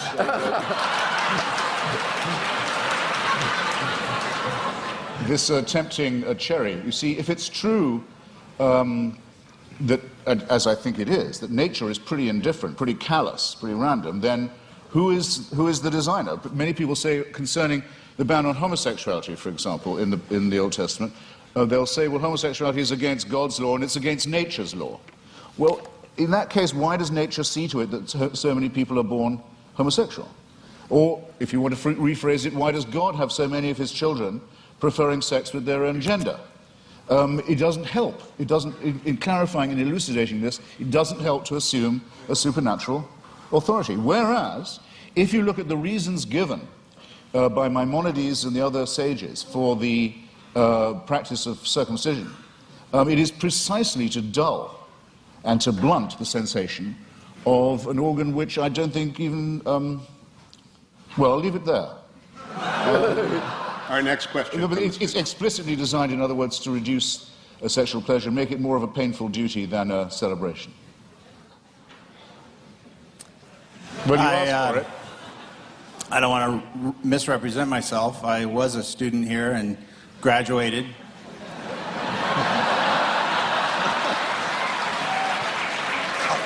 Somewhat by the skin of my teeth, but Mr. Hitchens, you stated that some of your most strongly stated arguments are that the results of religion, violence, death, destruction, the motivation being religion, discredit those who would promote a belief in God. However, I think there's an imbalance there in that the nuclear bomb was created by physicists and is the most demonstrable violence perpetrated on mankind. So I wonder how you respond to that. Well, physics isn't an ideology. Physics isn't a belief system. It's a science. Well, I think that would be subjective. I mean, you could, any more than the Marie Curie discovering radium makes her practice morally different. I mean, it's not comparing like with like. What I'm talking about are specific religious injunctions to do evil, to mutilate the genitalia of children, for example, to take the pastor, Douglas Wilson, who Dr. Craig was just mentioning, with whom I crossed swords several times this year, recently in Dallas. I happened to be mentioning to him about the commandment to exterminate the Amalekites in one of our debates, and he said that commandment is still valid. If there were any Amalekites, it would be his job to make sure that they were all put to the sword. And some of the virgins left over for slavery, purposes better imagined perhaps than described. I think this is a very serious problem. I'm not taking refuge in the commonplace that sometimes religious people behave badly, that would discredit religion. That would be a very soft option. I'm saying there are specific biblical, scriptural injunctions to do evil. Dr. Craig, in that regard, those who are announced atheists who have done evil in the world, particularly in the last 20th century, the Marxists, the Trotskyites, the Stalinists, have they done more damage in your view and more evil than the Christians? Well, this is a debate, Hugh, that I don't want to get into because I think it's irrelevant. I as a philosopher, and I mean this, am interested in the truth of these worldviews more than I'm interested in the social impact. And you cannot judge the truth of a worldview by its social impact. That's just irrelevant. Bertrand Russell, in his essay, Why I'm Not a Christian, understood this. Russell said, you cannot assess the truth of a worldview by seeing whether it's good for society or not. Now, the irony was, when Russell wrote that back in the 20s, he was trying to refute those who said that you should believe in Christianity because it's so socially beneficial to society. It was just the mirror image of Christopher Hitchens' argument, where saying you shouldn't believe in it because it's socially detrimental to human culture. But I think Russell's point cuts both ways because it's a valid point. You can't assess the truth of a worldview by arguing about its cultural and social impact. There are true ideas that may have had negative social impact, and therefore we have to deal with the truth of these, the arguments for and against them, and not get into arguments about has Marxism or Chinese communism been responsible for more deaths than theism in the 20th century. No, I completely concur with what you say there. I mean, I just wanted to say that I think that those commandments are injunctions to do evil, but I would much prefer to say that the tribe that thought it was hearing these instructions from God to kill all of its rivals, exterminate all its rivals for the Holy Land, might possibly have had, I think it's overwhelmingly probable it did have, a need to seek and claim divine approval for the war of greedy extermination, annexation, and racist conquest that it was going to undertake anyway. In other words, I don't think there was an authority issuing that commandment, whether it was morally good or otherwise, as a matter of truth. But I would add, and I think the concession is very well worth having, that there is absolutely no proof at all that Christianity makes people behave better. Now, wait a minute, I didn't concede Even though that. that's What I irrelevant said, I to wasn't exchange. going to argue that because it's irrelevant, but by no means did I concede that. And I do appreciate as well the way you framed the issue about the Canaanites. I think you're quite right in saying that this is not an issue about whether or not God exists. Rather, this is a question about biblical inerrancy.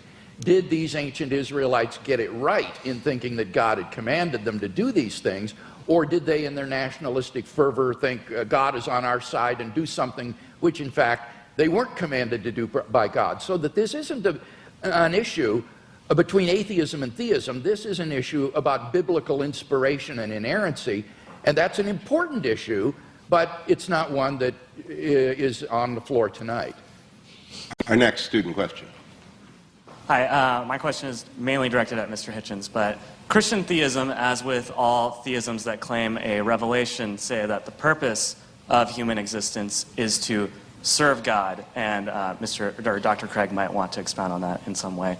But Mr. Hitchens, as an atheist with no transcendent being giving you a reason for existence, what then is the best way to live life, or what is motivation for living life, or what is the purpose of your existence without a transcendent being telling you what to do? Well, I find it, you see, this is where I find it hard to accept the grammar of your question. It's as if I was only willing to concede supernatural, you want to say transcendent, I want to say supernatural, then my life would have purpose. I think that's a complete non sequitur. To me, at any rate, I'll have to just make the confession. And this is as real to me, subjectively, as any William Jamesian apprehension of the divine. I don't get your point at all. Dr. Craig, one of the written questions says, and I think it is consistent with the question from the audience, you have written that life without God is absurd, but I know unbelievers who are living fulfilling moral lives. In what way is their life absurd? Okay, let me respond to that and to the question here that was asked. I would say that the purpose of life for which God has created us is not to serve God. Remember, Jesus said, I have not called you servants, I have called you friends. And I think the Westminster Confession gets it right when it says the purpose of human existence is to glorify God and enjoy Him forever. God is the fulfillment of human existence. It is in fellowship eternally with God, the source of infinite goodness and love, that the true fulfillment of human existence and freedom is to be found.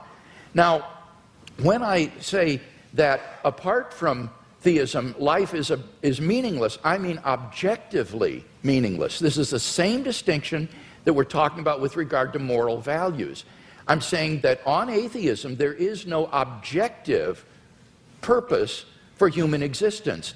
As Mr. Hitchens recognizes, eventually the universe will grow cold, dilute, dark, and dead as it runs down toward maximum entropy and heat death, and all human existence and life will be extinguished on an atheistic view of the future of the universe. There is no purpose for which the universe exists. The litter of a dead universe will just expand into the endless darkness forever, a universe in ruins.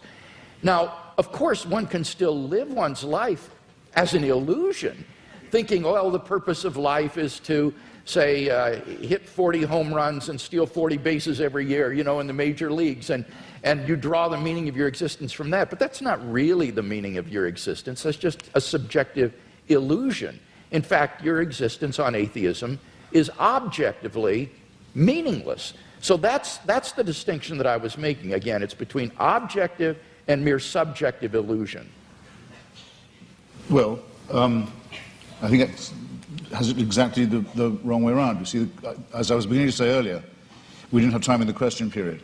I wouldn't say that atheism was morally inferior. I wouldn't concede that for a second. I don't want to make a claim for its superiority either, but there may be a slight edge here. We don't believe anything that could be called wishful.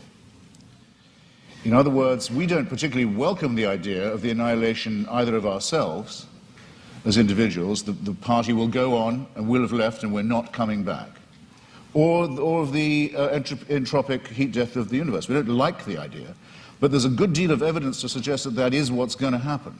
And there's very, very little evidence to suggest that I'll see you all again in some theme park.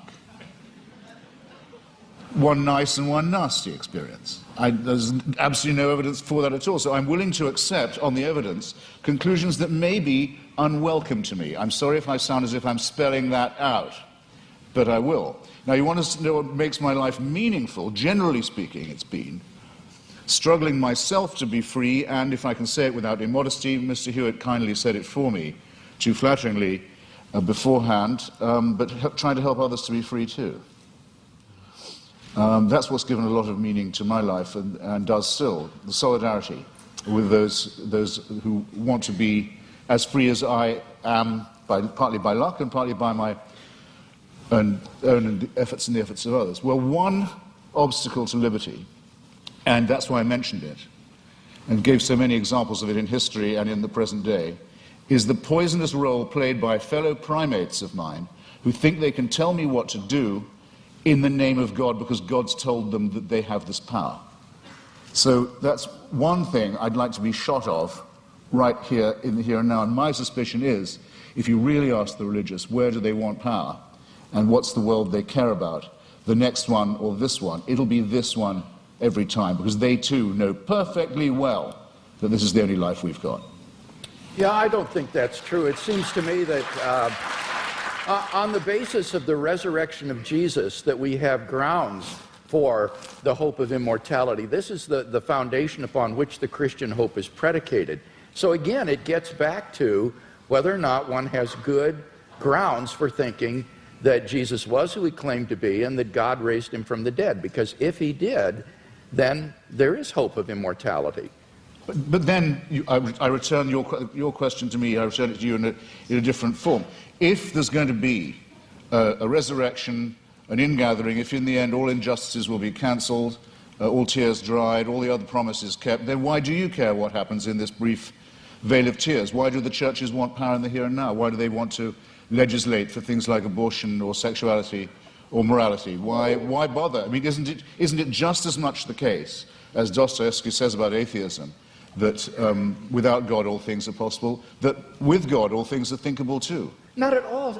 As Dostoevsky said, if there is no immortality, all things are permitted, he said, because it all ends up the same, it all comes out in the wash the same. But if there is a God who exists, who loves human beings and has created them in his image and endowed them with intrinsic moral value and unalienable rights, then you have every reason to treasure other persons as ends in themselves. And the desire of pro-life persons to champion the lives of the unborn or the lives of the dying isn't a power grab, Mr. Hitchens. It's because they genuinely care about the lives of innocent human beings that they believe are being wantonly destroyed. So it's a very positive motivation. Agreed, but there are perfectly good humanist motives for doing all those things, and if you want to have a reason for caring about the survival and health and well-being of others, the idea that you might depend on them for the only life you've got, and they on you for solidarity, is just as good an explanation for right action. Now Per contra, if people think God is telling them what to do, or they have God on their side, what will they not do? That's what I meant by the reversal of the Dostoevsky question. What crime will not be committed? What offense to justice and to reason and to humanity is not regularly committed by people who are convinced that it is God's will that they do that? If they commit such atrocities, it is only because they act inconsistently with their worldview rather than in line with it. Jesus would not have been a guard at Auschwitz or someone who would take away the human rights of another person. need to ask what kinds of actions are sanctioned by a worldview. And on atheism, as Dostoevsky said, it seems everything is permitted. Humanism, without God as a basis for humanism, is just a form of speciesism, a bias in favor of your own species. I think Christianity affirms the real basis for humanism. Auschwitz is the outcome of centuries in which the Christian church believed that the Jewish people had called for the blood of Jesus of Nazareth to be on their head for every generation. It's only in one verse in the Bible, I know, but it happens to be the verse the church picked up on. I don't say Jesus would have been a guard there, that's not the point. The point is that this is not an aberration of religion, it is a scriptural injunction, as is the one to kill the Amalekites, as is the one to mutilate the genitals of children. The issue is, would Jesus have been a guard at Auschwitz? Because insofar as people who claim to be his followers were guards at Auschwitz, they were acting inconsistently and in defiance of the ethic of Jesus of Nazareth. Well, you should tell that to the Vatican. I mean, we know Paul Johnson, in his very friendly history of Christianity, says that up to 50 to 60% of the Waffen-SS were practicing, confessing Catholics in good standing. No one was ever threatened with discipline by the church, with excommunication, for example, for taking part in the final solution. The only Nazi ever excommunicated by the church was Joseph Goebbels, and if you like, I'll tell you why. To the student. His wife was a divorced Protestant. Who's going to tell us anyway? Excuse me, Christianity does have some standards. Next student. Hi, I'd just like to thank both of you guys for being here. And in the interest of fairness, I know I'm playing devil's advocate here, pun intended, but I think since almost all of the questions are going to be directed towards Mr. Hitchens, I think we should have one for Dr. Craig. They're all for both of us. For Dr. Craig, what do you think about Epicurus' argument that if God is omnibenevolent, omniscient, and omnipotent, if he knows about kids in Africa and that are born with AIDS, what do you think about him suggesting, him not intervening and him not changing that fact? That's a question that I've always struggled with. So I'm just wondering, could you expand on that, and I'd also like your input on it? The problem of evil and suffering has been greatly discussed by philosophers, and I think there's been genuine progress made in this century on this problem. I think it's important to distinguish between the intellectual problem of suffering and the emotional problem of suffering, because these are quite different from each other. In terms of the intellectual problem of suffering, I think that you need to ask yourself, is the atheist claiming, as Epicurus did, that the existence of God is logically incompatible with the evil and suffering in the world? If that's what the atheist is claiming, then he's got to be presupposing some kind of hidden assumptions that would bring out that contradiction and make it explicit, because these statements are not explicitly contradictory. The problem is no philosopher in the history of the world has ever been able to identify what those hidden assumptions would be that would bring out the contradiction and make it explicit. On the contrary, you can actually prove that these are logically compatible with each other by adding a third proposition, namely that God has morally sufficient reasons for permitting the evil in the world. As long as that statement is even possibly true, it proves that there's no logical incompatibility between God and the suffering in the world. So the atheist would have to show that it is logically impossible for God to have morally sufficient reasons for permitting the evil and suffering in the world, and no atheist has ever been able to do that. So the logical version of this problem, I think, is widely recognized to have failed. Those atheists who still press the problem, therefore press it as a probabilistic argument. They try to say that given the evil in the world, it's improbable that God exists. Not impossible, but improbable. Well, again, the difficulty there is that the atheist has to claim that if God did exist, then it is improbable that he would permit the evil and suffering in the world. And how could the atheist possibly know that? How could the atheist know that God would not, if he existed, permit the evil and suffering in the world? Maybe he's got good reasons for it. Maybe, like in Christian theism, God's purpose for human history is to bring the maximum number of people freely into his kingdom to find salvation and eternal life. And how do we know that that wouldn't require a world that is simply suffused with natural and moral suffering? It might be that only in a world like that the maximal number of people would freely come to know God and find salvation. So the atheist would have to show that there is a possible world that's feasible for God, which God could have created, that would have just as much salvation and eternal life and knowledge of God as the actual world, but with less suffering. And how could the atheist prove such a thing? It's sheer speculation. So the problem is that as an argument, the problem of evil makes probability judgments which are very, very ambitious and which we are simply not in a position to make with any kind of confidence. Now, I recognize that that philosophical response to the question doesn't deal with the emotional problem of evil. And I think for most people, this isn't really a philosophical problem. It's an emotional problem. They just don't like a God who would permit suffering and pain in the world. And so they turn their backs on him. What does Christianity have to say to this problem? Well, I think it has a lot to say. It tells us that God is not some sort of an impersonal ground of being or an indifferent tyrant who folds his arms and watches the world suffer. Rather, he is a God who enters into human history in the person of Jesus Christ. And what does he do? He suffers. On the cross, Christ bore a suffering of which we can form no conception. Even though he was innocent, he bore the penalty of the sins of the whole world. None of us can comprehend what he suffered.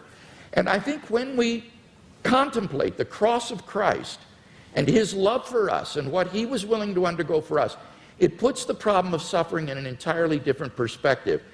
It means, I think, that we can bear the suffering that God calls upon us to endure in this life with courage and with optimism for an eternal life of unending joy beyond the grave because of what Christ has done for us. And he will give us, I think, the courage and the strength to get through the suffering that God calls upon us to bear in this life. So whether it's an emotional issue or an intellectual issue, I think ultimately Christian theism can make sense out of the suffering and evil in the world. As the clock winds down, I reserve the last question for myself, Mr. Hitchens. Just on the devil's advocate point, when the Vatican asked me to testify against Mother Teresa, I discovered, which I did, I discovered that the office of devil's advocate has been abolished now. So I come before you as the only person ever to have represented the devil pro bono. Last question. Yeah, now, I'm not one of the, I was very intrigued by that reply and largely agree with it. If I was a believer, I would not feel God owed me an explanation. I'm not one of those atheists who thinks you can go around complaining. I mean, if you make the assumption that there is a deity, then all things are possible. You just have to be able to make that assumption. At our debate in Dallas the other day, I mentioned the case of Fräulein Freisel, the Austrian woman who was imprisoned in a dungeon by her father for a quarter of a century and incestuously raped and tortured and kept in the dark with her children for 25 years. And I asked people to imagine how she must have beseeched him, how she must have begged him, and how the children must have, and how they must have prayed, and how those prayers went unanswered, and those beggings and beseechings went unanswered for 25 years. And Douglas Wilson's reply to me was, God will cancel all that, and all those tears will be dried. And I say, well, if you're capable of believing that, then obviously what that woman went through and her children went through was perfectly worthwhile. And her father was all that time, without knowing it, and apparently not particularly wishing it, an instrument of the divine will. And as I have said to you before this evening, had occasion to say, you're perfectly free to believe that if you wish. To conclude. I do. You could, Mr. Hitchens, you've got 4,000 people here, tens of thousands more watching. You could do the same exchange at Wheaton, at Westmont, at Azusa Pacific, at Point Loma, at Notre Dame, at every great Christian university in the United States. Why do you think so many people come out to see debates with accomplished people like Dr. Craig and you? It's a time for this great question to come up again. I think there are two reasons for it. One is the emergence of a very aggressive, theocratic challenge in various parts of the world. We are about to see a long-feared nightmare come true, the acquisition of apocalyptic weaponry by a messianic regime in Tehran, which is already enslaving and ruining a formerly great civilization. We see the forces of Al-Qaeda and related jihadists ruining the societies of Iraq, of Afghanistan, Pakistan. We see Jewish settlers stealing other people's land in the name of God in the hope that this will bring on a messianic combat and the return of the Messiah. And even in our own country, we're not free from people who want to have stultifying nonsense taught to children in school and in science class. So there's that. It's in the news all the time. And then there's the existence of a very small group, of which I'm very proud to be a part, that says it's time to take a stand against theocratic bullying and is willing to go anywhere to debate these matters and put these great questions to the proof. So, and thank you for giving me the chance. Yeah,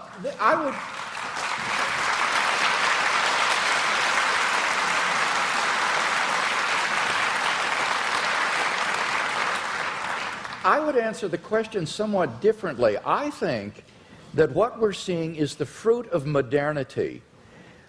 In the Enlightenment, the church and the monarchy were thrown off in the name of free thought and unshackled human inquiry. And the thought was that once mankind was freed from the shackles and bondage of religion, that this would produce a sort of humanistic utopia. And instead, I think what we've come to see is that the fruit of the naturalistic worldview is that mankind is reduced to meaninglessness, valuelessness, and purposelessness. And that therefore the question of God's existence has become all the more poignant in our age because we're beginning to question, I think, the fruit of modernity and questioning scientific naturalism. I'm privileged to be part of a revolution in Christian philosophy that has been going on over the last half century that has literally transformed the face of Anglo-American philosophy. As the scientific, naturalistic, atheistic worldview has been challenged in the name of reason and philosophy, and the theistic worldview reasserted. And I believe that we're seeing a tremendous groundswell of interest among lay people as this revolution is beginning to filter down to the man in the street. So I would see us as beginning to question the assumptions of modernity and the bitter fruits of modernity that have been so evident in the 20th century. And I'm hoping that this will lead to a tremendous renaissance in Christian thinking and Christian faith. To wrap up, then,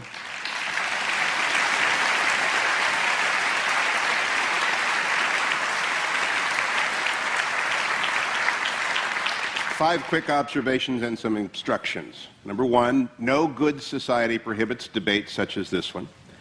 Number two, only confident faith welcomes them. Only extraordinary universities stage them. And only very accomplished scholars and intellectuals can make them interesting and entertaining. Please join me in welcoming and thanking our panelists.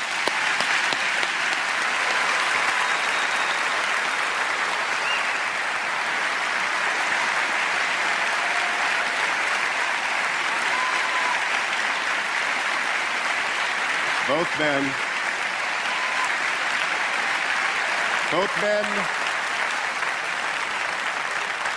they did agree on one thing, which is that N.T. Wright is a very impressive man, I think Christopher Hitchens said.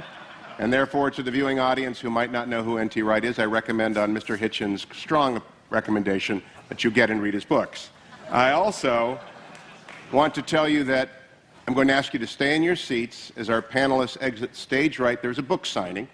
And I want to ask you, if you have a book, to stand in line. If you don't, please don't. And to recognize Mr. Hitchens has a 5 o'clock flight in the morning.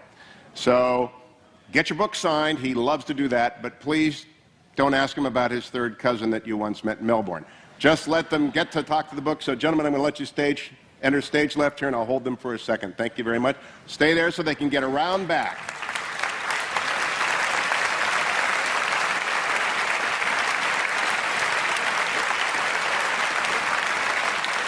Finally, I want to thank Dr. Craig Hazen, Torrey Honors Institute, and everyone at Biola for coming this evening. Have a safe, productive trip home. Good night.